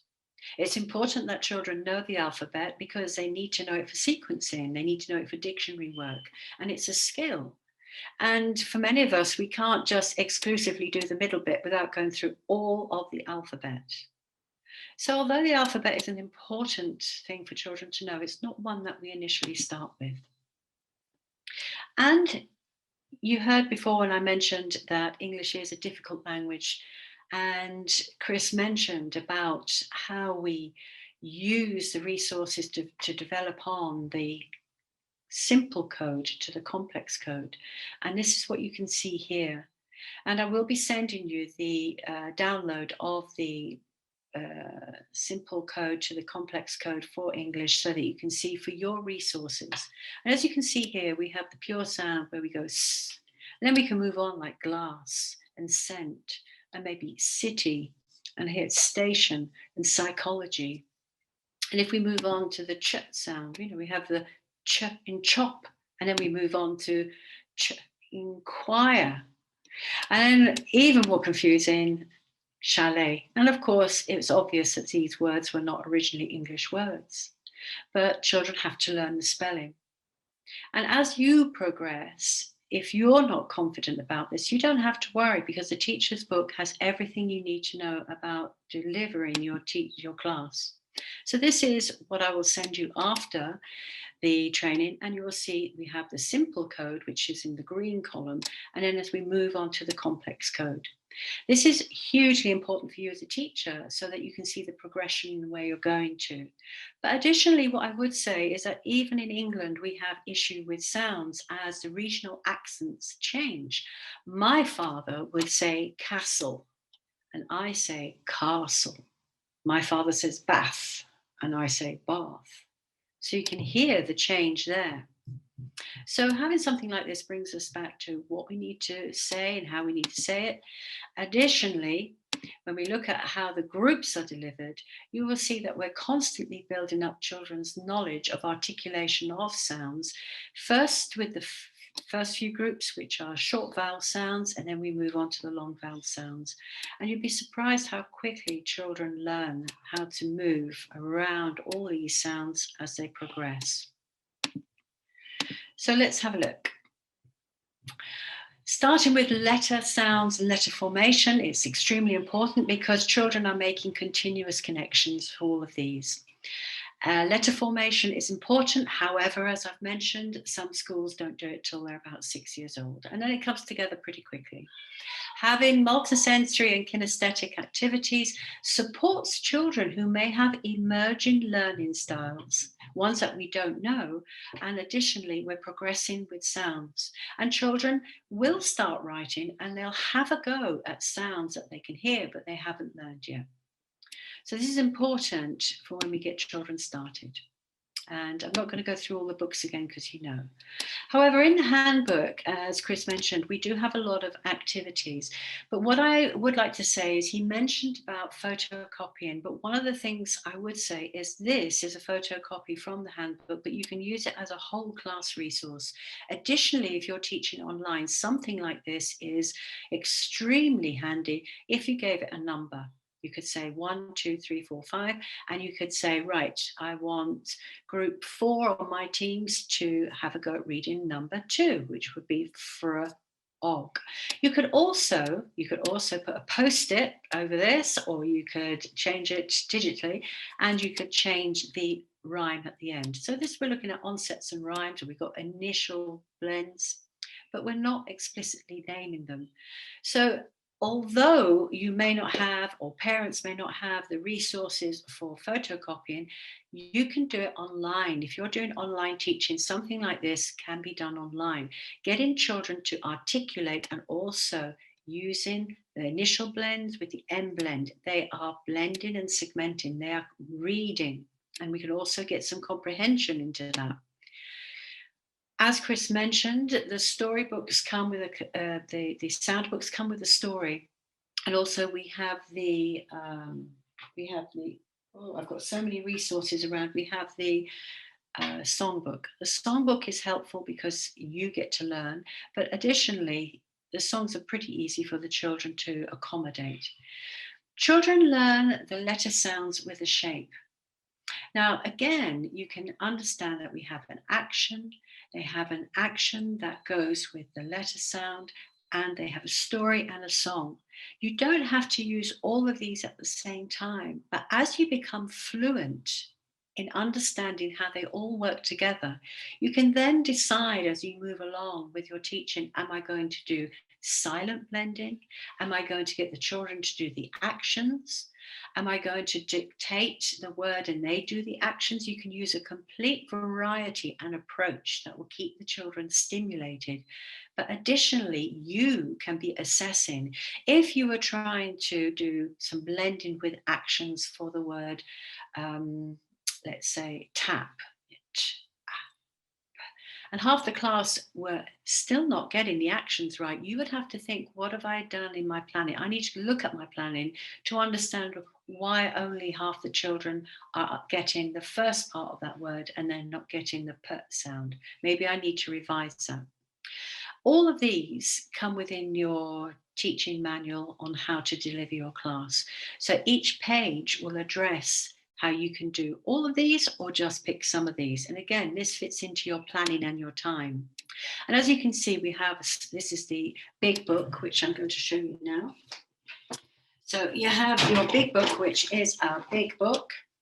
And within these, we have our stories, and we also, that's the grammar one, sorry, there we go. The big book. And we have our stories, and the big book is great because we can use it in lots of different ways, which I'm going to show you. But additionally, what it does do is give you the words. So for example, here we're doing s, s. We're looking at an initial sound, in the middle, and at the end. And if you do look at other programs, what you will find is some of them only give initial sounds. They only give the words with the initial sounds. Children need to hear it in the beginning and the middle and the end so that they can understand how that sound is manipulated. So we have sun, nest, spots. Now in a country like Spain, where they put an artificial e in front of an s, so they have Spain, star. Using something like this, we slow it down and say star. And eventually they eliminate that artificial E sound. It's the same in Italy, where they put an A at the end of everything. Wika, goa, wanta. So as children are writing, they're using their internal monologue to help them write, so we can get the pronunciation right. And also here you can see within your materials, you have how you do the action, in case you forget, and we all forget. I've been doing it for years and I still forget some of the actions. But you also have a story to put the sound in. Again, children are listening to a story, they're hearing vocabulary. You can expand on that vocabulary. You can get children speaking. And of course, when they're learning English, it's going to be a mixture of dialogues, but at least we're interacting with the resources and the children are interacting with you. And then we look at what's available for them to consolidate what they know. So we have a page that comes from the handbook, and this is more basic. Now, some schools may say this could be quite time consuming to do a lot of the colouring. Well, I used to let the colouring go home as an activity to do at home, so they could do it within their time and didn't have to rush. And additionally, children were building on their fine motor skills. However, if you're working online, you could ask the parent to draw a snake, to please, draw a snake, and the children can either do rainbow letters or colour it in. But the one thing we want them to do is make that connection with the sound and the shape. Again, if there's some resistance to you doing any kind of writing, we can then use another medium like Play-Doh, or, as I'm going to show you, other ways that you can use it. And then we're looking at the pupils book. And the pupils book has evolved, as Chris said. We now have new ones, which are really, really nicely color coordinated, as you can see here.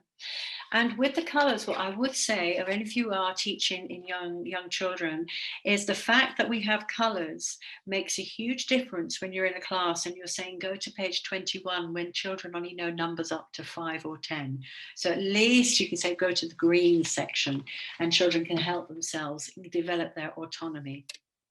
So as we move on, you can see that the page is not something that can be done really quickly. You may decide to break this down into different areas of learning.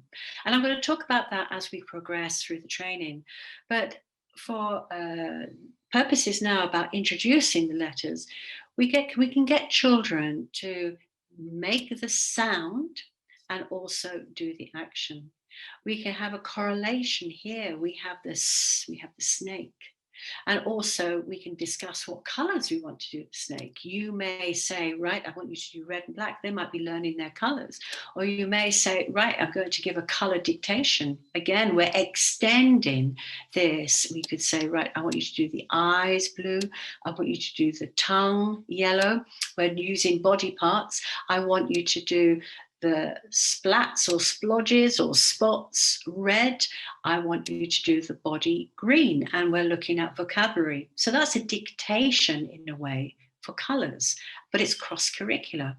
We have here where we're looking at children doing some letter formation.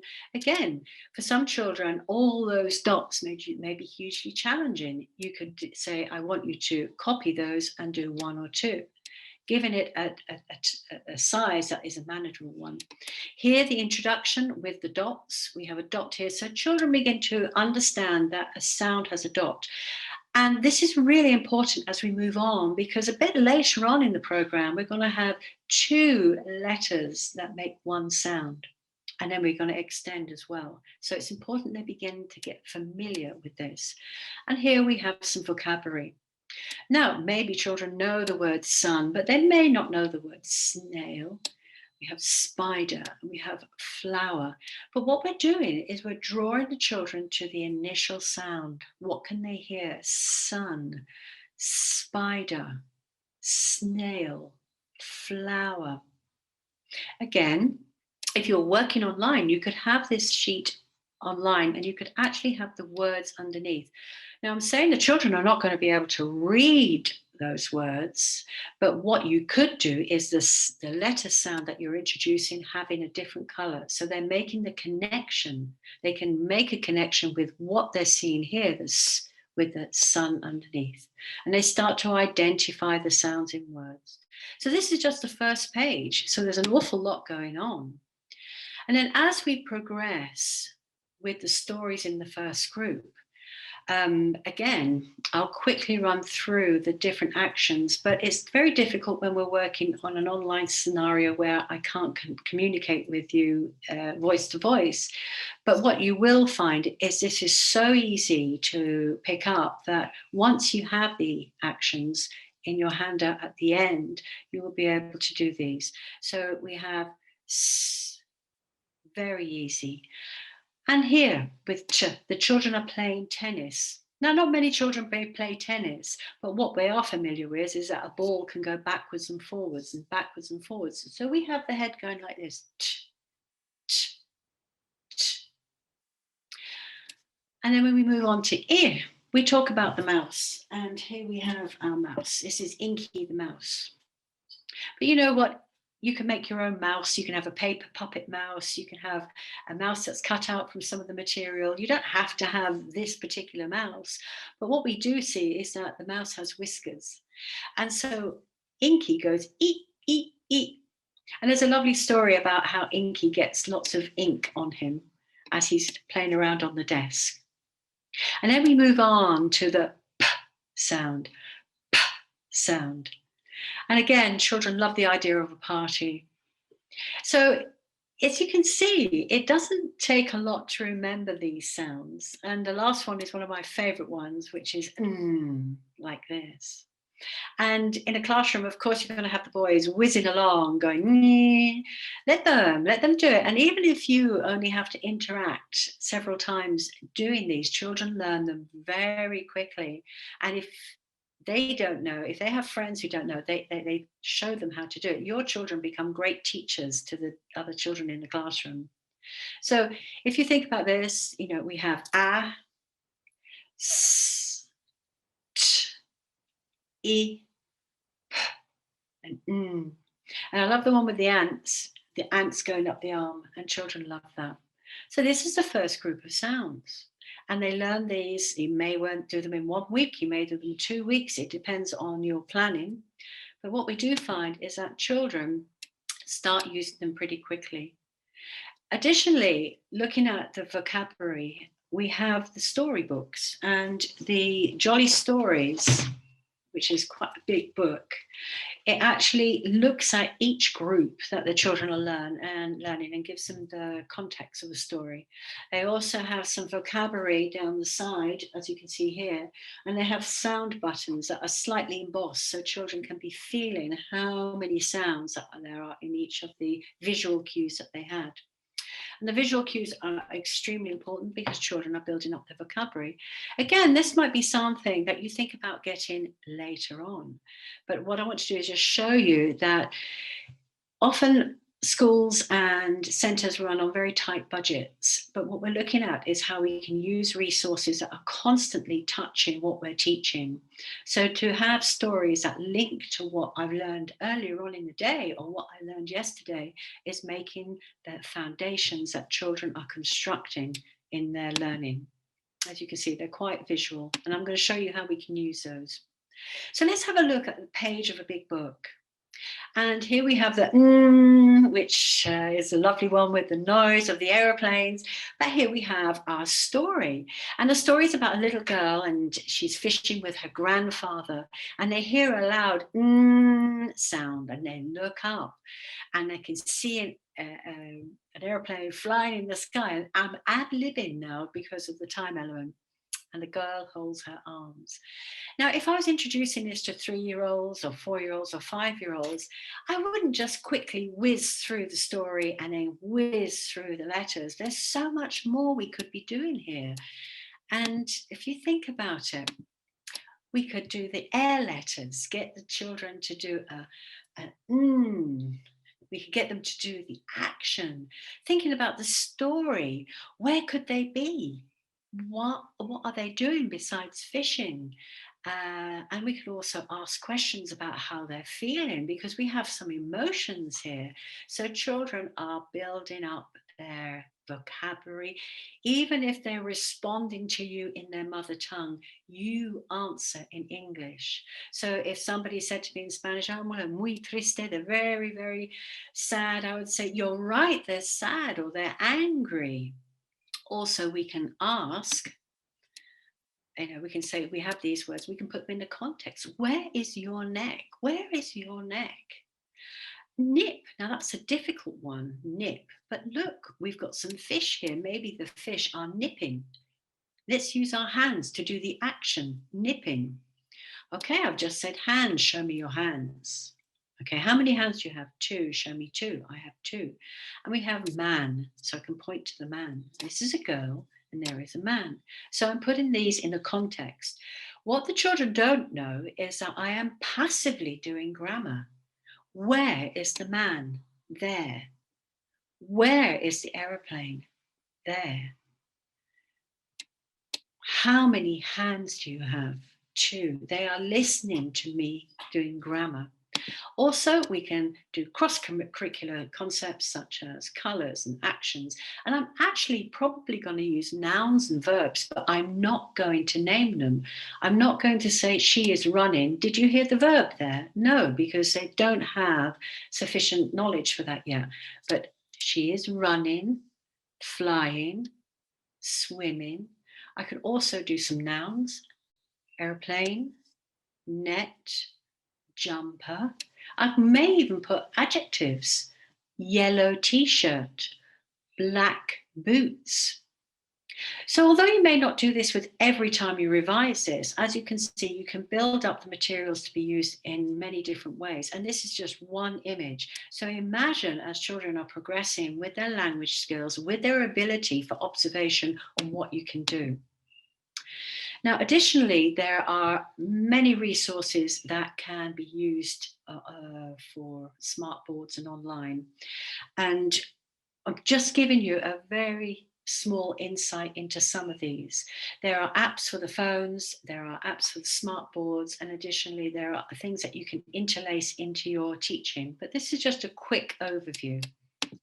Start here, near the top. Slither down and around the other way. Correct!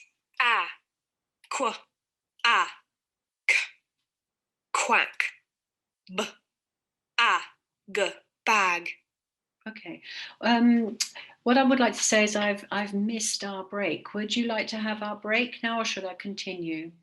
If someone would like to let me know, what would you like me to do? Ma'am, we can have a 5 minutes break, ma'am, if that's okay with you, ma'am. Okay, if we have 5 minutes, because I've got so much to do, but I do appreciate people will have a cup of tea. My complete apologies. No And issues. if you have any questions, put them in I'll have a look at the question box so that I can Yes, ma'am. start. Please Ma'am, do. there's one question which has popped up. One participant, Ms. Richa, wants to ask that these number of resources that you have shown, where can we get such activities and resources? Okay, well, the good thing is that during the next part of the training that we're doing, I'll be giving you a lot more ideas of where you can get the activities and the resources. And additionally, ones that you can create yourself, that you don't have to have. As I said, I started off with one book and I had 3 infant classes with one book. And as Chris said, you can click on anything online now with Jolly Phonics and you will see how amazingly creative people have been. So we'll have our 5-minute break. So I'll come back at 26 minutes past. Oh no, sorry, that's my time. In 6 minutes, 5 minutes. Yeah. Okay, Yes, all right then. sure. Okay, see you then. We can continue, Ms. Dolato. Welcome back. Yes. And it's lovely to get back. And just to respond to one of the questions before, there are local distributors in India all around. Additionally, there is the option of Amazon. Now, what I would say is you don't need to start. The books I just showed you are in a big format, but they also come in a pack of a small format like this. And I would recommend any of you who are starting out, even schools, you can get the small format and you can photograph these and put them on a PDF, or you can have them on your screen. And the pack comes with all the 7 books. And that's a cheaper option and also a way to get started. And these are called the finger phonics, but they're exactly the same as the bigger books. That can be a little bit more expensive because of the size with postage. So starting with a smaller one is absolutely fine. I would say, if anything, you would need a teacher's book and probably these to get started. You can make your own wall frieze, or you can buy these. They're equivalent to about €7, which is less than 1,000 rupees, less than that, and you get them all in a strip. But I have known many schools where they have made their own, and it's quite nice that the children do their own letters and they're up on the wall as well. It's quite empowering to see that. So I'm going to go back into the PowerPoint, and what I would say is, what I'm telling you to do in the first group is everything that can be applied to as you progress. So you may think, why is she spending so long on group 1? Because everything that you can do with group 1, you can extend into all the other areas that you're doing as we progress. It is a skill as it moves on. And talking about the teacher's book is 3 years of planning. So that is a good investment. And I don't think these are terribly expensive. They're about €10 for the book. But as you can see, it's color coded and it's 3 years of planning. Again, if you are unfamiliar with using synthetic phonics, it has everything you need to know for your planning as a trajectory within your school. So not only day-to-day planning, but if you want to say, right, in my first year or my first term, I want children to be here, I want them to be there, this will help you do your scheme of work, where you want to get them to. And what I would say is have your concrete plan and also a fluid one that runs along that, because look what happened with COVID. It completely changed everything. But it is essential, and I'll break the page down for you so you can have a look here. It is essential in many ways because it shows you exactly how the page works. Things that you can do, like it says, revise some of the sounds. So if we've got to the digraph oi, you don't have to do every single letter sound here, but you could perhaps choose about 5 to revise. It has the story, which you may decide to reduce or pick certain elements out of it to fit with your topic or what else you're teaching. And it also gives you an idea of what to do with blending, how to explain it. Your word bank, because as we're progressing along, we want children to be able to interact with words. We want them to do the robot arm blending and segmenting. We want to put it on a whiteboard so they're actually seeing how these sounds work together. And dictation, as we will see, dictation is hugely important for children, but maybe not dictation as you probably think, where they're writing all the time. And it gives you further ideas. So if you were to think, what's my toolkit to get started with Jolly Phonics? Certainly the teacher's book, maybe the pack of storybooks. And as Chris said, additionally, as you move on, which you might find helpful, is the glossary and the word bank. But what I will do is send you Sue Lloyd's word bank. And what does the word bank do? Even for me, working in a classroom, I would struggle to think of all the letters in words that the children have learned that I can use for sentence work or reading work. And what the word bank does is it progressively moves along with all the available words I can use, so the children are constantly revising the letter sounds they've done in their previous classes. But there is a free resource that I will send you that you can put in your teacher's toolbook. And I will be sending you quite a few things that you can have to get started. So this is a must. More than the handbook, the teacher's book is the one that will give you 3 years and you will know where you're going with that, or 3 books. And very briefly, as you see, the first letter sound is S. The next one is A, and you can see how the pages evolve. They move on with a little bit more, and we have some more blending. And again, I have known schools where they haven't started with the pupils book, but what they have done is made sure that your children have a visual that they can focus on while we're revising the sounds. And your visual may be the wall freeze, or it may be one you've made your own. But there's a lot of resources out there that are downloadable for free, but just make sure that they follow the sequence, because some synthetic phonics programs, they may have 4 letters in the first group, or they may have 6, and they may have changed the consonants around. So that's the only thing I would say. And as we're looking at now at the multisensory activities, now there was a lot of criticism initially with synthetic phonics that too much time was spent on these type of activities, and what were the children gaining? Was it just a filler in the classroom? So we have to look at a justifiable way to use these. And we can connect them to other areas such as fine motor skills, hand-to-eye coordination. The children get a great amount of satisfaction. And additionally, we want to make things that can be used again. So something like as simple as this, which are, loops, paper loops. Here the child is doing the S sound. That could be used for doing A or P or L. We want to have resources, especially if children are making them at home, that they can be reused again. So something like that, a paper chain, is a great idea. Additionally, bottle tops. Every school that has implemented Jolly Phonics uses bottle tops. And bottle tops, you can just even write the letter sound on there with a marker. If we lose one, we can just replace it like that. So very easy resource. And here we have a little bit more that goes into the arts and crafts area. So we are connecting with the curriculum all the time. And here the child is making a direct link to what they have learned with their letter sounds and the songs. Again, you can see it's not just a case of doing the sound, they're actually having to stick the cotton wool on and the tissue paper. So these are some ideas for support. Again, I used to use these for my evaluation on how children were progressing with the ages and stages. Remember what I showed you at the beginning, I'm trying to connect everything. All my children may be not at the same place at the same time, because a 3-year-old or a 4-year-old having a January birthday or a December birthday is a huge arc. But what I want to know is how they're progressing, as well as understanding if they can do the shape and they can also do the sound. So we've done a basic kind of preliminary on what we have to get started.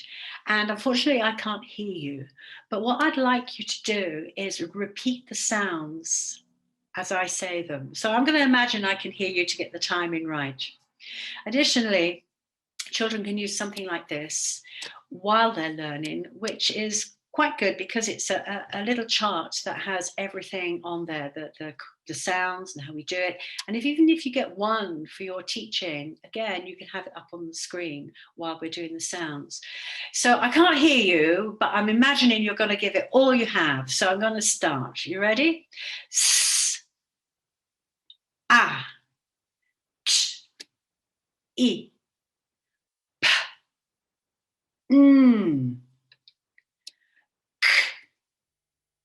K, and together, K, E, R, D, G, O, A, L,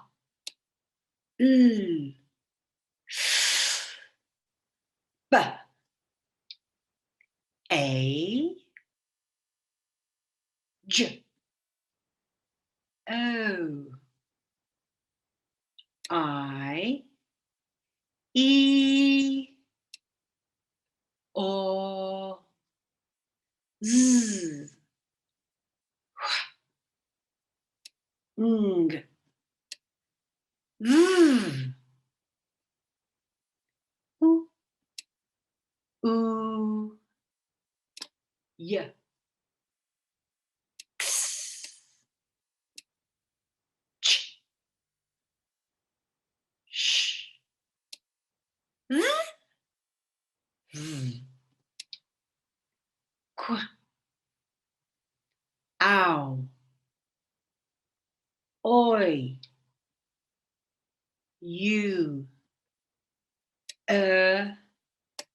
ah. Now, some of these would have surprised you because we look at them and you think, well, how is that together? And the reason we've put ng together is it's a particular sound. And if we have n and g, but if we put together, we don't say ng, we say ng. And it's the same, we've put these together because in English we always have the U following the Q, so it seemed logical to put these together. And as we progress, you'll be saying, why is there ooh and an ooh sound? Children learn how to manipulate these to get the right pronunciation. And we have the voiced and the unvoiced v. And this can often cause confusion even to British children who often pronounce it as an F sound, with, mother, father. So as you can see, we have a lot of sounds, but also children with frequency and exposure do them very well. And what you may find on the internet quite freely, I know you can purchase, but also what you find on YouTube are the sounds. So let's have a quick look. I'm going to move on. Here we go. See me play on my drum. Playing drums is lots of fun with a da da da da da da da da. See me play upon my drum. And as you see, children move on. Jelly and jam, jiggling on the plate. Oh, what will I eat with it? Chap, chap, chap, chap, chap. Okay, they're very endearing, but when you've heard them thousands of times, you go to bed at night with them in your head. But the good thing is that as a teacher, you've got the visual, you've got the words, children start to do the words, they immediately associate with the actions, and it's enjoyable for them to learn. And I wanted to show you this, and these are children. Clicking castanets. We are clicking castanets. We are clicking castanets. Clicking castanets. We are clicking castanets. Just move on and we'll see what we get. Like this. This is a good one. So we'll just go back a bit for this one. Eggs in the pan. Crack the egg like this. So as you see, it's really enjoyable even for teachers, and these poor children are probably doing the 40. Let's look at this one. I like to hop, hop, hop, up and down. I like to hop, hop, hop, all around. I like to hop, hop, hop, up and down. So you can see clearly how enjoyable this is. And even if you're doing it online, the children are doing some gross motor movements at home, which is lovely. But what they begin to do is they take these sounds. After a while, they don't need to have the songs. And to be honest, they do get a little bit tired with the songs after a while. It's something that you really need for your initial teaching. And then as you move on, it probably is something that you use intermittently. But certainly the actions you can have, even online, you could be saying was, and they have to do the sounds and give you the word. So this is very much part of the kinesthetic approach, and it works very well. Even children who may have limited body movement can find their way around this. And as a teacher, you can adapt this. Okay, we may have children who may not be able to hop, but they can do the sounds. We find a way around. And also some of the movements that are in the books I have seen distilled down to other movements, but if it works for that teaching environment, that is absolutely fine. Also, if we think about your pronunciation, and many teachers or parents worry about getting the correct pronunciation. In many countries, there can be an issue over the V sound and the W sound. There's an interchange. Here we have an issue with the B sound and the V sound. If you are not terribly sure, then go on to Jolly Learning website, and here we have Puff. the correct pronunciation. Net.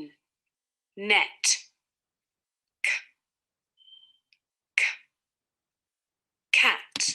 And additionally, if you're really not sure of a word, then have a look on Google Translate or Google Dictionary, where they'll give you the pure sound or the pure word. But again, I'm giving you an idea of all these free resources that you can pick up and start using immediately in your toolkit. So I'm now going to ask you to do a little bit of work. We've done the first sounds, which are s, a, ch, I, p, n. I haven't spent a lot of time overgoing with the actions because these are some things that you can do very, very easily. So with a lot of training, they've put a lot of emphasis on just getting you doing the same things over and over again. I'm trying to get you down to that deeper learning so that you are equipped to start using this straight away. So think about these first sounds. We have our storybooks to facilitate a background for you to introduce them. You have your songs where the children are doing their multi-sensory actions, and you may even start doing some air letters, sandboxes, some arts and crafts, getting them to manipulate. So children are acquiring these first 6 sounds very, very quickly. Additionally, we're trying to bring in some cross-curricular language so that it's not taught in isolation. For many people who are teaching synthetic phonics, it's part of their literacy hour. It's not all of their literacy hour, because children would get bored with the repetition and the repetition if you're just doing the sounds for a whole hour. What we like to do is probably start the class with some synthetic phonics and then move on to other things like maybe stories, maybe language acquisition, looking at vocabulary, and then end the class with, can you remember that sound? You know, at the beginning, I told you about a mouse, and that mouse got a lot of ink on. Eek, eek, eek. Can we do the action? Eek, eek, eek. Can you remember? And I would revise the sounds we've done. One of the things that teachers find and parents find, the first 6 sounds, the first 3 groups, you think, wow, this is really quick. I'm getting through these very, very quickly, and children are assimilating the information very quickly. And as Chris said, you know, they anticipate the next one. But what we have to be careful of, especially in a second language environment, is that native children are listening to English more or less all day at school. I wouldn't say at home, because we have a lot of children who go home to families that speak a different language. So they are having that issue as well. But during the school day, they're hearing a lot of English. So they're building up their vocabulary. But what we have to do is make sure we're building up children's vocabulary by using stories or something like a story bag, themes and topics. So I want you to just now do a little activity with me. We've got 6 letters. How many words can you make? And I'm going to give you about 30 seconds, and maybe the moderator can give me an idea of how many words some of you have made. And as you can see, you can use them repeatedly and you can put them in any combination you like. But I'm going to give you about 30 seconds. How many words can you make using these 6 letters? Okay. I'm sure some of you must at least have 3 or 4. So let me just see what's here. Chat. Miss Delato, I also tried the exercise. I could make 4 words. I'll just share them with you. One is sat. Yeah. Another one is tin. Then the next one is pin and sap. So these were the 4 words I made, and I can see some responses coming up. Miss Shabina says she has made 8, and Miss Yashika says she has made 8 to 9 words. Miss Shivangi says tip.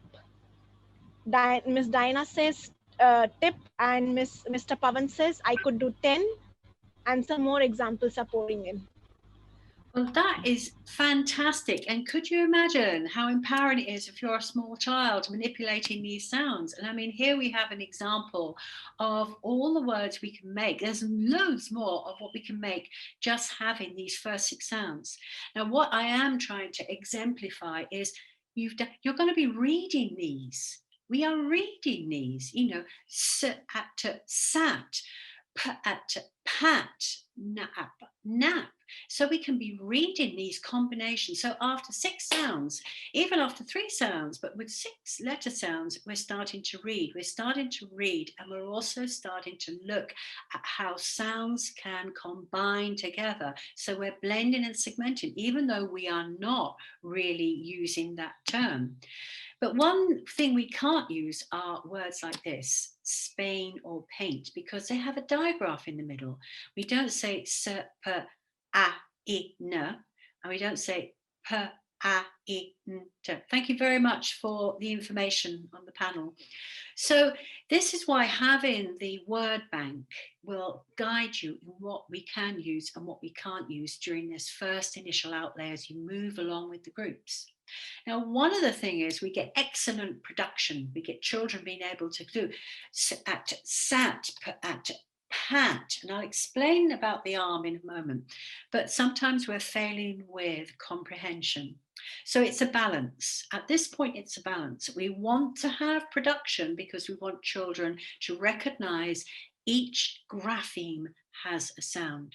N, ap, nap. And you may choose some of these words to expand and put into a context. So this is the balance we have with working in a second language environment, but also trying to get production. It's a balance always. And then that moves on to reading material to help organize that. But can you see how empowering this is? After 6 letters, we have children that are thinking, well, I know that that shape has a sound and I can now read it. So it's an amazing process. And when children start to do that, we can use simple little games like this. And again, if you're online teaching, I could have these few words here. I can have the children reading them, but also what I can be doing is making sure that their eye is adjusting to the right shape. If I could say, okay, we're going to do sat, sat. Can you blend that? Sat. What are they doing? They're reading, and on the arm, they're writing. This is writing. Although children are not picking up a pen and writing physically, they are putting the letters in a sequence, and that sequence is being remembered for when they transpose it to writing. So if I said, okay, we're going to do pan, per, I'm doing it over here to make their eye work a little bit, making their eyes accommodate the shape. I'm looking for the shape. Here it's very easy, very, very easy. Pan. Okay, let's try and find it here. I'm getting the eye to move. I'm getting the brain engaged for blending and segmenting. And these are early activities that we're doing, which then fit into what I asked you to do earlier on about looking at those words, like powlinge. You were breaking them down. And children using their robot arm, I'm segmenting, and now I'm blending, sat. And this is a skill that you use all your life. So children need to learn this at its most basic. So when we move on to words like astronaut, elephant, and they've learned the rules about the manipulation of sounds, that a f can be a ph, they're still using the same strategies. And again, these are resources that you could make very, very easily at home on your laptop. Is there a question? Okay. And then this is what we have at the end of the big books. And the big books is basically asking the children to use different styles of learning. I could then say, okay, give me the sound. See if you can do this at home. Okay, so I'm going to teach them the letter. I'm going to go revise the colors first. So, we have purple, pink, orange, green, you get the idea. And I'd say, what sound does the purple letter say? Can you do the action? Okay, what action goes with the red letter? Don't give me the sound, just the action. So you can see I'm using a variety of ways. Now I'm going to look at vocabulary now. Where can I find a word, or where can I find the picture that starts with t? And you probably say turtle or tortoise. Net, it might be a bit tricky. I may have had to pre-teach these. And then we're reading. Children are reading, put in a pin. So we're starting the whole process, and you can see how quickly this has then evolved from just showing the letter sounds, hearing the phoneme, and then we're putting them all together. But it doesn't happen boom, just like that. We are, each time we introduce a new letter, we're going over this skill, but you don't want to overdo it. The key to teaching synthetic phonics, jolly phonics, it should be enjoyable, quick, and we have to revise. So here, I'm going to ask you to join in at home, wherever you are, and you can decide, because children have learned two vowels, the a or the I. And we're going to decide, again, this is something that you could do at home. And here we have Elikin boxes, a great way for children to start looking at the shape and also the sound. And you can do, we can decide, maybe if I put p, a, t, what is it? Pat.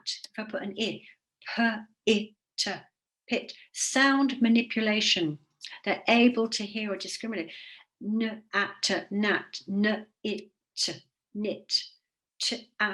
Tap. And again, this is important that we start to invest a little bit of time with the short vowel sound, because as we progress, they're going to be learning the long vowel sounds, and additionally how these work with the alternatives, the other sounds, where we have two letters that make one sound, and then we learn that two other letters have the same sound. So we need to be sure that children have lots of activities, simple activities like this. We can have sap.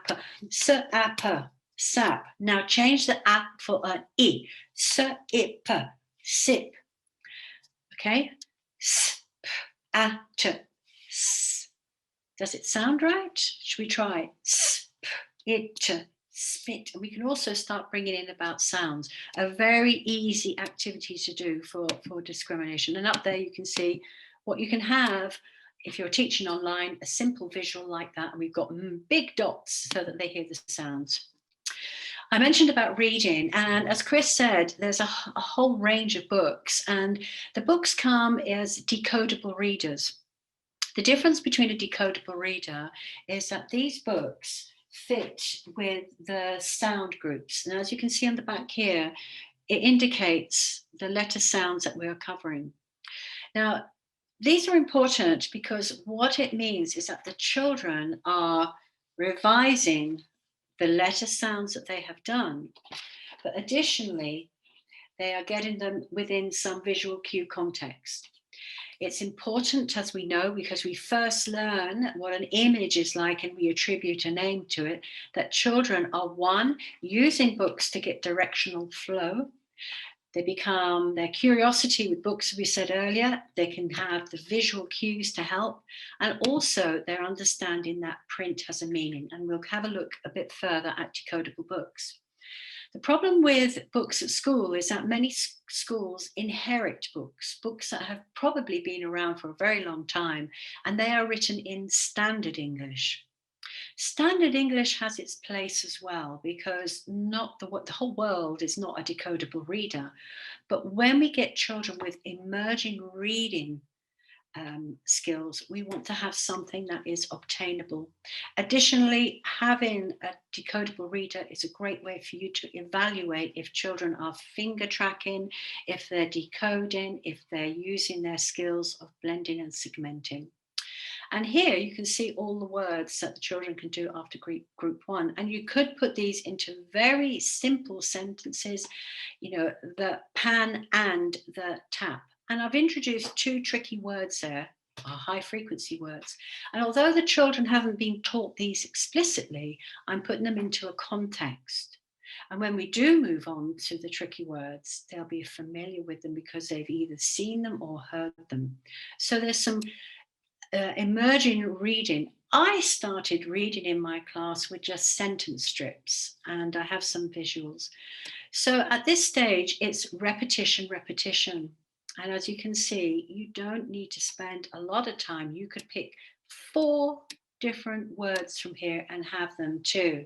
Ant, ant, a, n, t, ant, tap, t, a, p, tap, sip, sip, sip, Okay.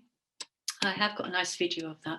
And as you can see here, if you had, I'm a bit aware of the time, so I'm trying to move on. Again, something that you can do with children at home with Post-its is 6 pieces of paper. Now, I could do this game with you very easily where I'd say, tear up 6 pieces of paper and do the sounds.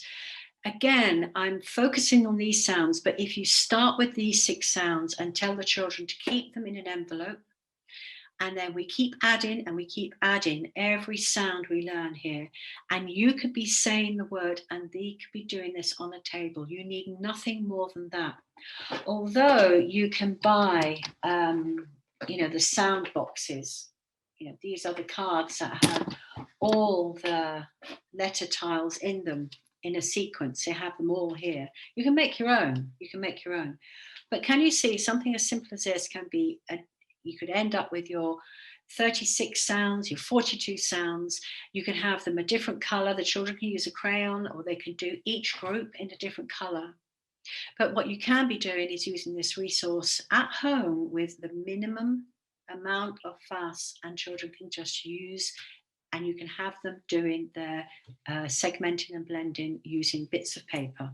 So it's a very effective activity, and children will learn exactly how to start doing their blending and segmenting.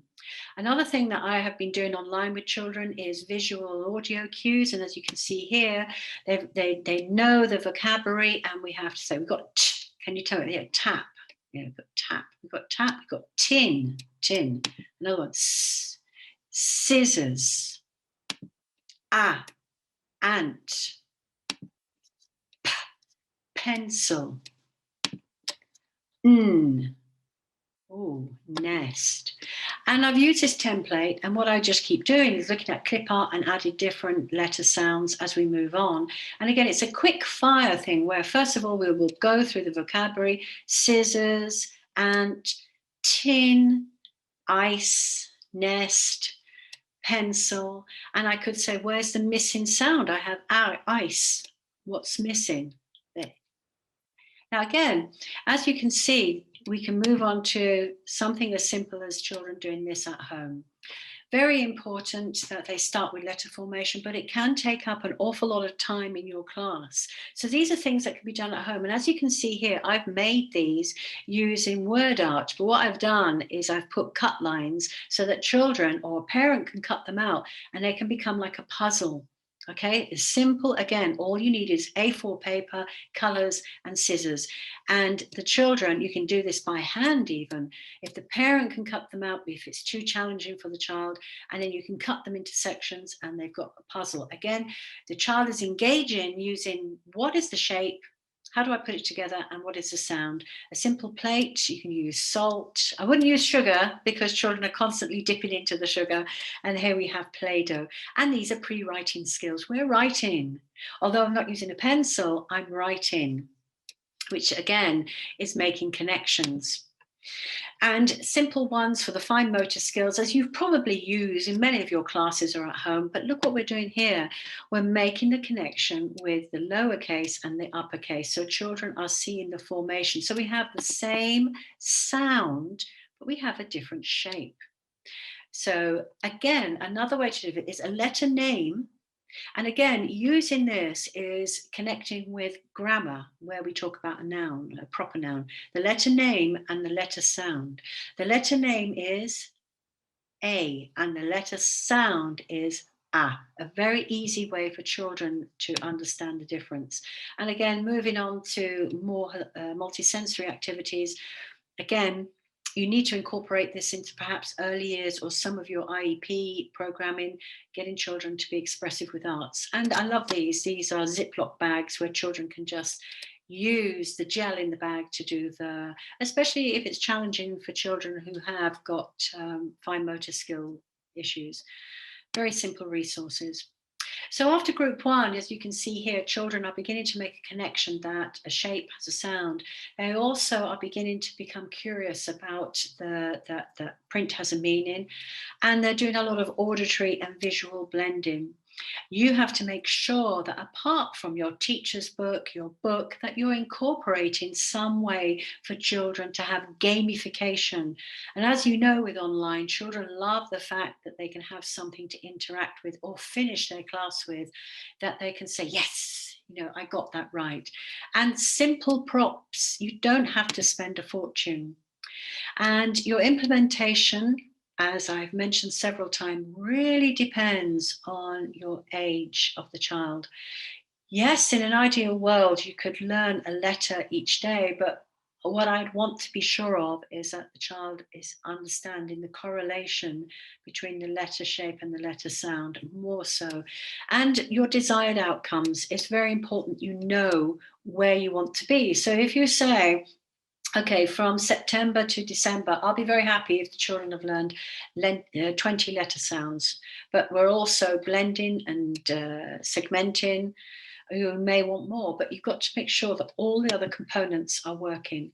So this is an example of the planning. As I said, it's an example. It's an example, and you can apply it as fluidly or as rigidly as you like to your teaching program. The teacher's book again, and also this, again, many teachers say 9 weeks. I can't do this in 9 weeks. No. Look at this and take what you need from it over your period. You could be saying, well, this is a whole year for me, or this is 2 years. That's fine.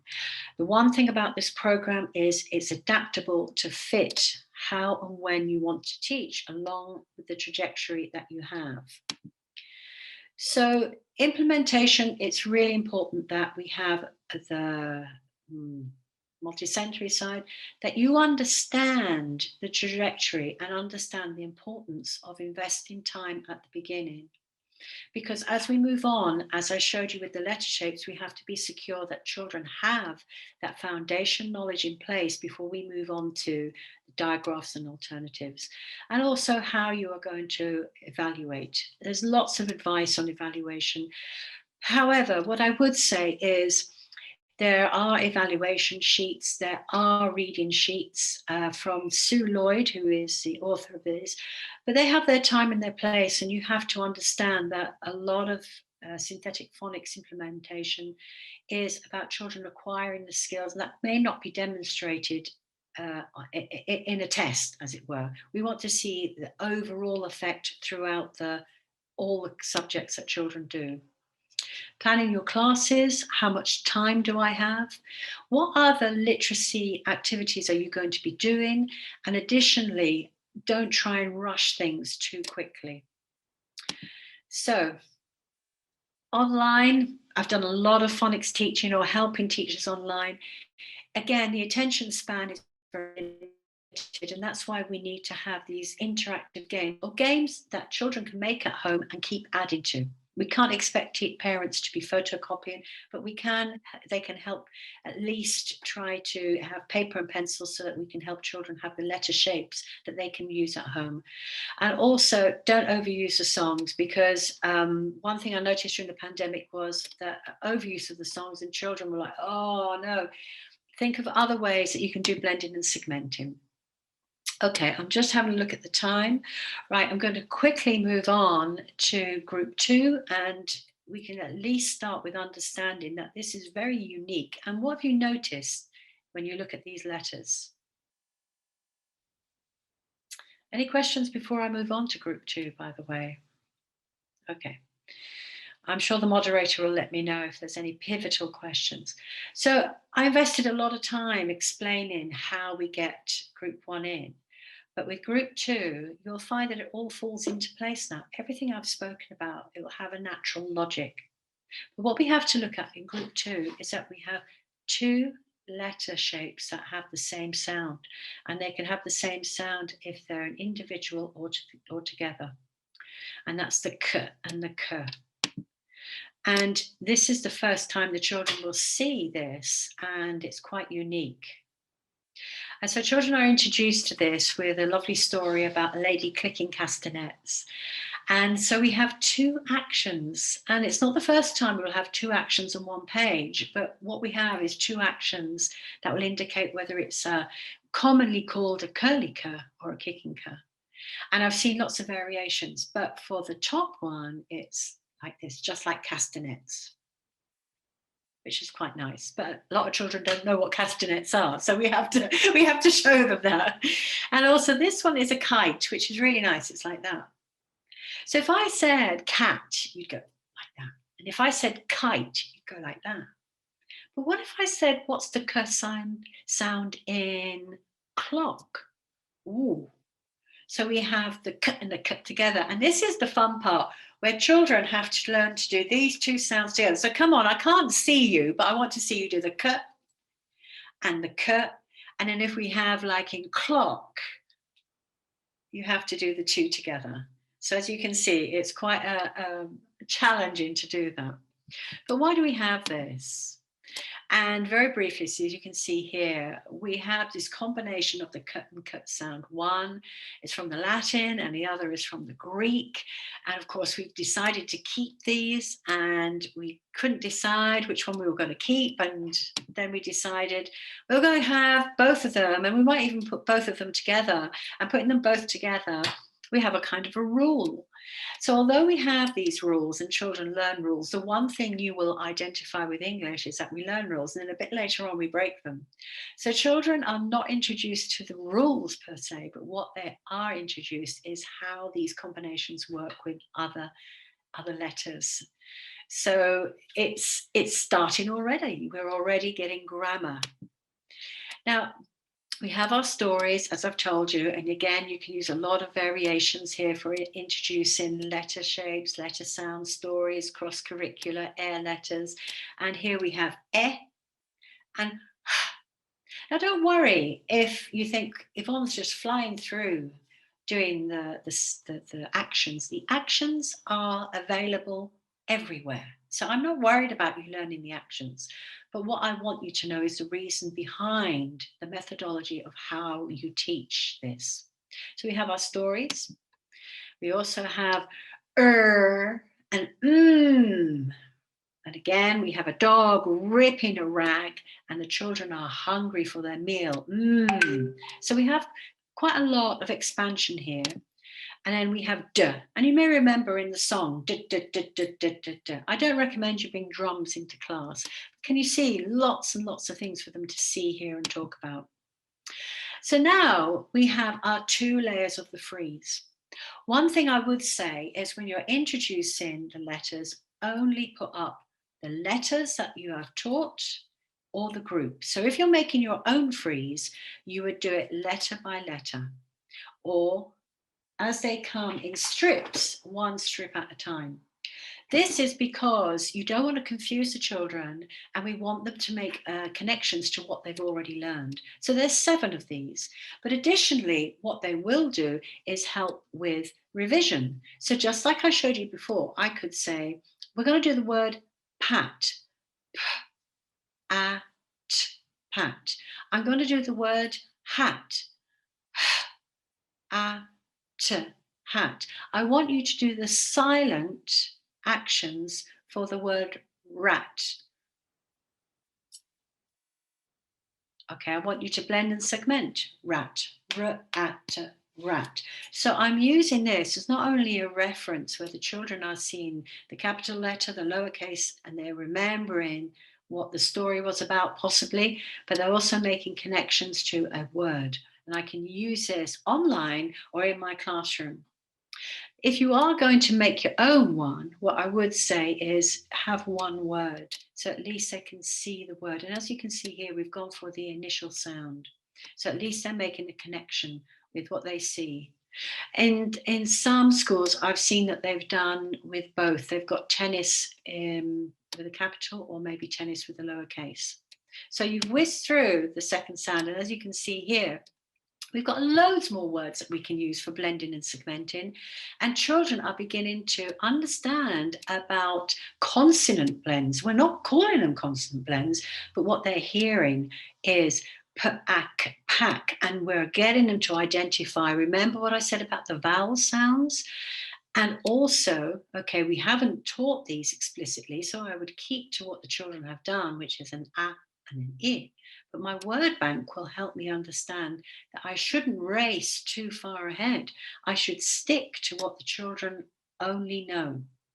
So that's the difference between just picking spelling lists online from the internet, is maybe they might rush a bit too far ahead and introduce sounds that I haven't done with the children and confuse them. But if I keep to my word bank, I know I'm revising groups 1 and 2. So that's an easy way for you to remember that. Now I'm going to show you these children doing some blending and segmenting, but additionally, they're doing onsets and rhymes. Now, isn't that amazing? Within a very short period of time. This is how we learn segmenting and blending. Cat. Cat. Bat. Bat. Top. Top. Pet. Pet. Now we switch. Now we do onset rhyme. Cat. Let's go. Cat. Bat. Dog. Dog. Pet. Very good, super kids. Now, isn't that just lovely? And how simple that would be to interject even online and in class, where the children are breaking them into their unique unit of sounds and also then doing onsets and rhymes, which is hugely important for them if they're like doing systematic phonics where it's like mat, hat, pat, and they're hearing that rhythm. And we're doing this pretty early on into learning the letter sounds. So what I'm hoping you're beginning to see is once you start using, you may feel, wow, this is really overwhelming, but once the children start using it, you will recognize how simple it is for them to get going. And after group 2, they'll be reading, they'll be starting to read these words. They'll be identifying the sounds with the pronunciation. And this is where you can tune in with the pronunciation. And they begin to understand that 2 letters can have 1 sound, although we're not explicitly teaching that. But what they do need is the visual cues to make that connection. And that is one of the deficits I've seen with a lot of instruction, is they just go on about the sounds. Children need to make the connection with what they see. If you think about it, if I'm learning in my infancy that this is a mug or a cup, I'm looking at a visual and I need to give it a name, and I might need to know that in a different language as well. So the visual cues are highly important. So before we do finish, what I am going to introduce you to is the fact about letter formation and handwriting, which is part of the core skill. And very often we want children to be doing their writing, and we expect them to be like this after some very short period of time to expose to letter writing. That would be absolutely lovely, but the reality is it's more like this, and we have to appreciate that. So we're just going to have a quick look at letter formation. And one question I would quickly say, if there's a yes or no answer, is, do you think the curriculum encourages writing development before a child is cognitively ready? And this is a big global argument, and many people look at the system they have in Finland and say, well, they wait until they're 6. And it's a very, very rapid process. So I just wonder if the panelists, if you could just let me know if there's a yes or no answer to this from a few people, if they think we start too early with children writing meaning with a pen. 2 responses have come, Ms. John, and both are responding yes. Yes. I think we all appreciate that. Yeah. So what we try to look at first is getting the correct, when we do start writing, the froggy grip. And many of you will understand the benefit of getting this right, not only for our articulation points and the way children develop very bad grips for their pencils, but also the fatigue. One thing that I've noticed from the online presence is children are not being able to transpose what they do online to paper because they're losing that capacity with a pencil. I'm sure even you feel like that sometimes. So what we do is try and organize that the children are using the pencils in the right way when they're ready to do that. And additionally, using activities like this. But what we have to be sure about when using activities like this is, for what purpose? Are we just having a child repeatedly doing the same thing? Their value. So if I was using this in class, I'd perhaps go for using half of this. So at least we're getting the letter formation, but I want them to be doing the sound as well. But what we are looking at is the direction of print, because there are some countries that have it from, we go from left to right, but they may be going right to left. So we have to be aware of that. The letter formations have their place, as we know, but we can't overuse those. And establishing a froggy grip, but then this is something that comes with writing. So I want to show you, this chap is amazing. Look at him with these air letters. Raise your right hand. Good. Now go on your other hand, buddy. Right. That's it. Good boy. And everybody repeat after me. Around, up and down. Look, yeah. Around, up and down. I can't hear you. 1, 2, 3. Around, up and down. Around, up and down. Very, very good. And that's and everybody, show me ants on your arm. Show me. Oh, good girl, Weaver. Thank you. That's really good. We're going to show ants on my arm. Let's go, everybody. Ants on my arm. Ants on my arm. Ants on my arm. They're causing me alarm. Well, after that, Max. So as you can see, he's using all the elements that we need, and how quick that was and interactive. But one thing I found going around to schools is that they were doing the air letters in reverse, and the children were learning the air letters in reverse. So although I would be doing the children were doing it in reverse, which again would come. So I found this from a trainer in Kenya, which is palm letters, and I find this is absolutely wonderful that the children are using their hand for their ascenders and descenders and learning how to do the shape. So we have the here, we can have the and this, at least we're getting it the right way around. So have a think about how you do air letters. We forget that the children are seeing it the other way around. Great.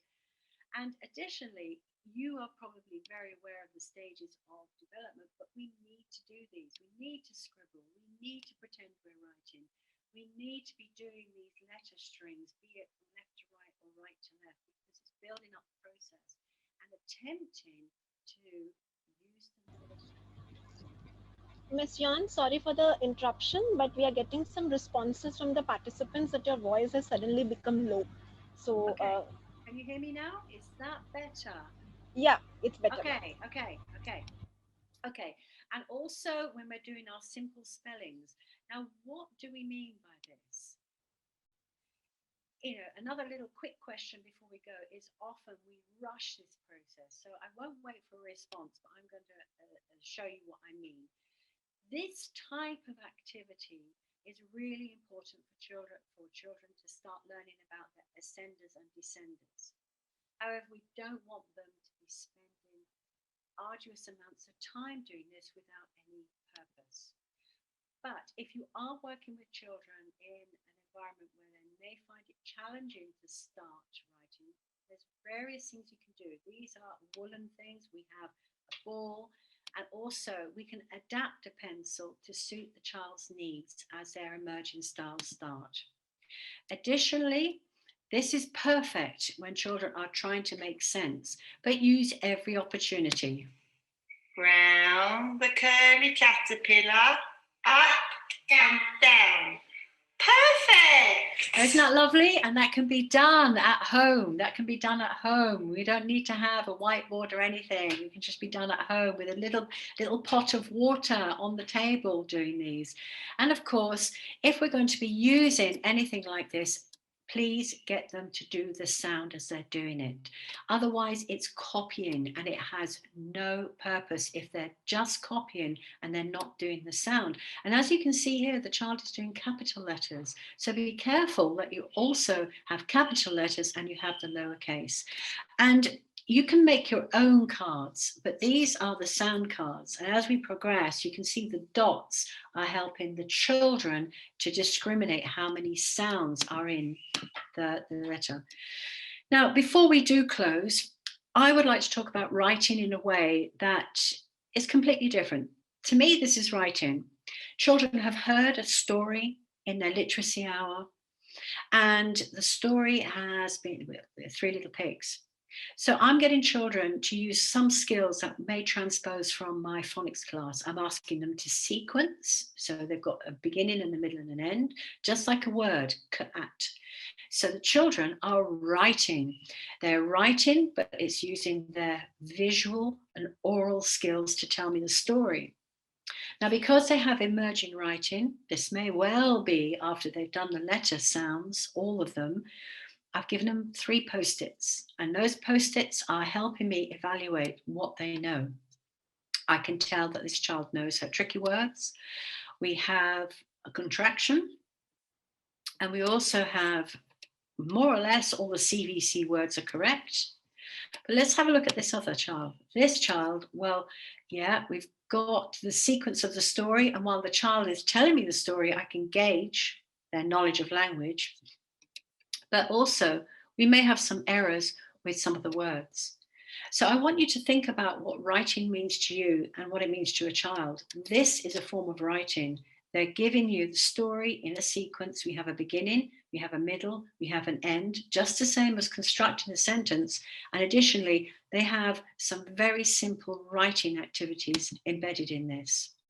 So emerging writing can be as simple as you doing a story path and getting children to use something like this. You can use the story from the Jolly Phonics books, but they have the key words and you're helping them to bring them together.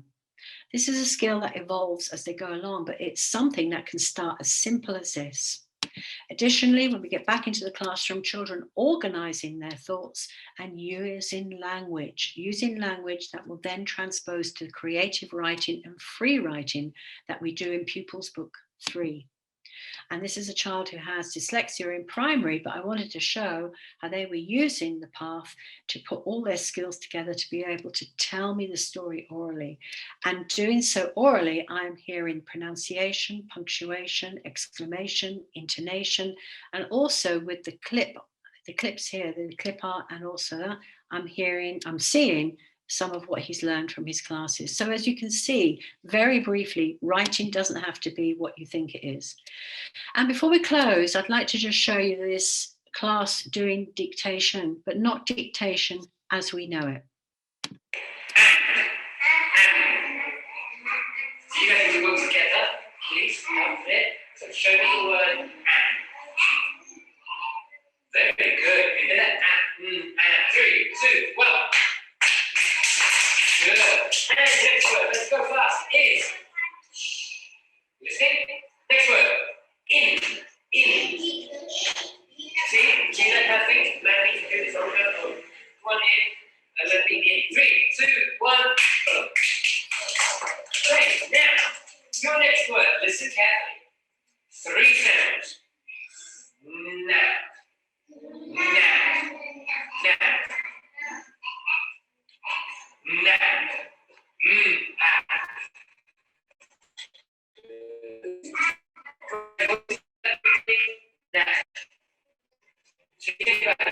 First sound of the word now. Good. 3, 2, 1.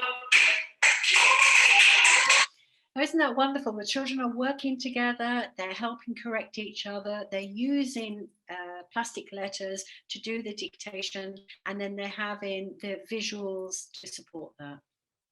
So as you can see, as we're closing our first day of the training, I've given you an awful lot of information, and I'd like to know if there's any questions that need to be addressed. But what I would like you to do is just now think about how this would work in your classing or your teaching environment. You're probably getting the sense that the children enjoy this method, and also they can learn pretty quickly. Additionally, you're probably understanding that it's a little bit going forward and going back, but the materials will support that. Also, how quickly children progress with their skills in being able to have sound discrimination, but how we need to make sure that that is really, really secure before we move on to groups 3, 4, 5, and 6, and 7, where it gets a little bit tricky. So are there any questions before we close today? Yes, yes, Miss John, there are a couple of questions. And the Okay. first question is by Miss Pooja. She wants to ask, do the children or do the students start reading words as a whole independently, or do we actually teach them to be spontaneous? Oh, that's a very good question. And you get a combination of that happening within the first 6 sounds where children are spontaneously blending, like s, a, t, sat. But what we're trying to do is not use the whole word approach where they're just looking at the word and remembering the shape. This was one of the issues that we had before, is that the recollection of words was the shape and format. What we want children to do is identify the units of sound, blend them together, and then they're starting to read. The only issue about teaching in a second language environment is comprehension. So the first few years of using Jolly Phonics in a Spanish environment, I found I had great production, but also I had to work incredibly hard on comprehension. So it's about looking at the individual sounds in the word and then bringing them together as a whole so that they're sequenced. Because this skill has to be developed when we move on to much bigger words.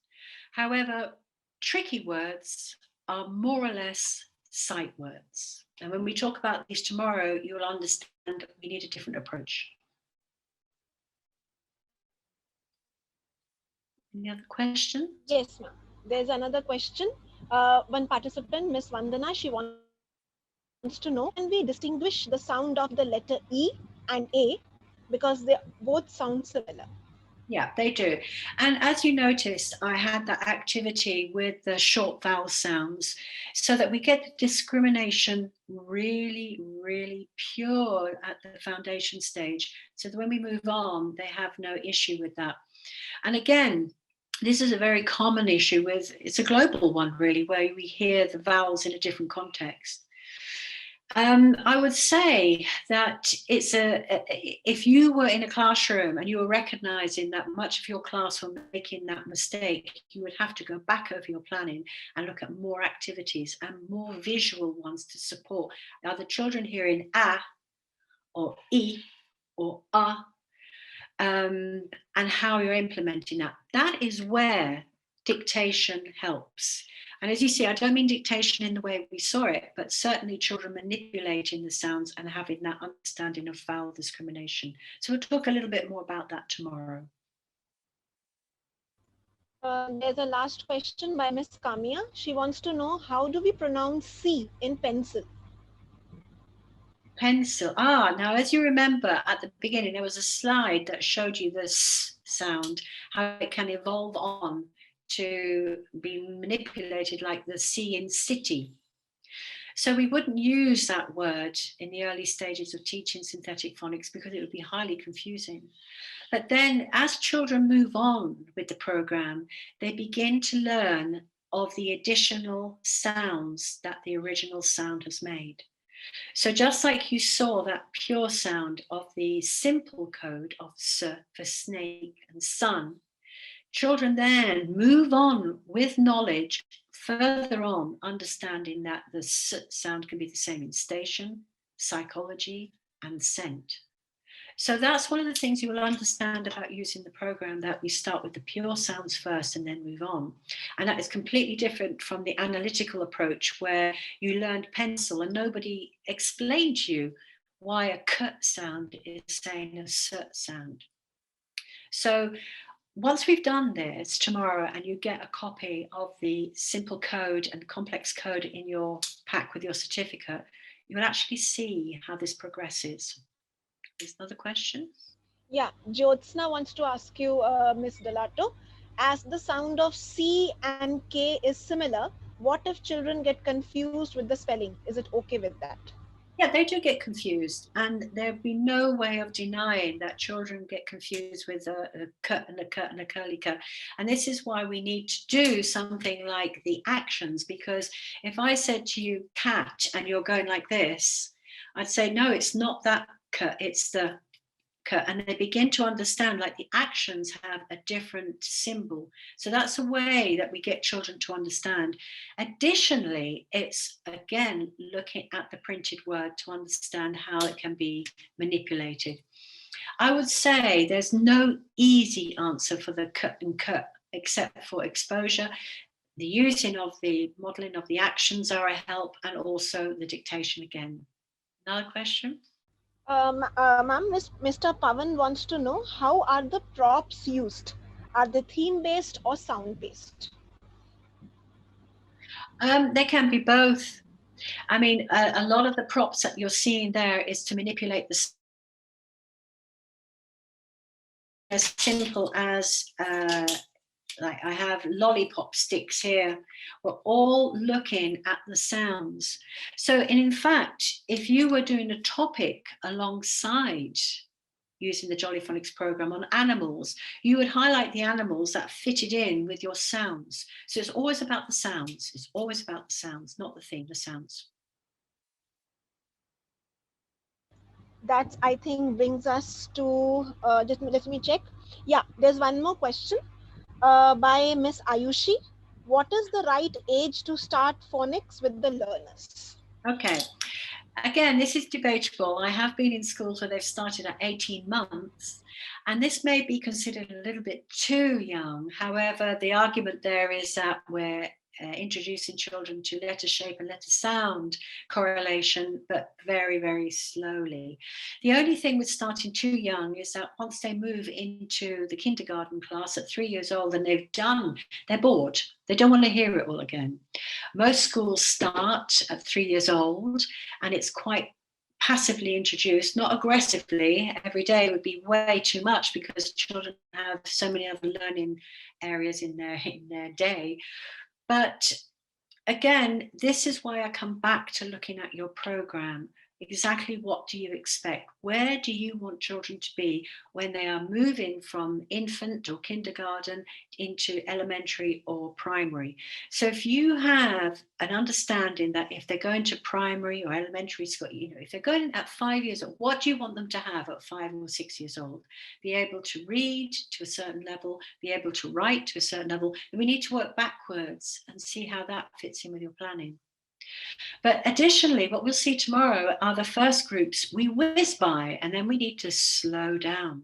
And that's the bit that people don't often accommodate, the slowing down when we do the diagraphs and alternatives. So I've given you the easy bit today. Tomorrow we're moving on to the more challenging part. So I hope you're ready. And I really hope you've enjoyed this so far. I really do. So, yes, Dolato, it definitely has been a very, very enjoyable and very, very joyful session for the learners, for the participants. And I can see many congratulatory messages pouring in, thanking you for such a wonderful session and for explaining all their questions and, you know, pepping up your talk with a lot of videos and in the online environment and hands-on experience they have got. So well, it would be interesting face to face because I'd have you all standing up doing the actions and jumping around and doing things. So I'm hoping the sentiment got across. Okay, well, see you tomorrow. And tomorrow we need to have our thinking caps on because there's a lot of work tomorrow. So goodbye for now, and it's been a pleasure. And please keep safe, and sending you a big virtual hug from Spain. Until tomorrow then. Thank you. Bye. Thank you, Mr. Bhatt. Thank you very, very much. I'll say goodbye Thank for now. you. Thank you. Thank you. Thank you very much. Yes.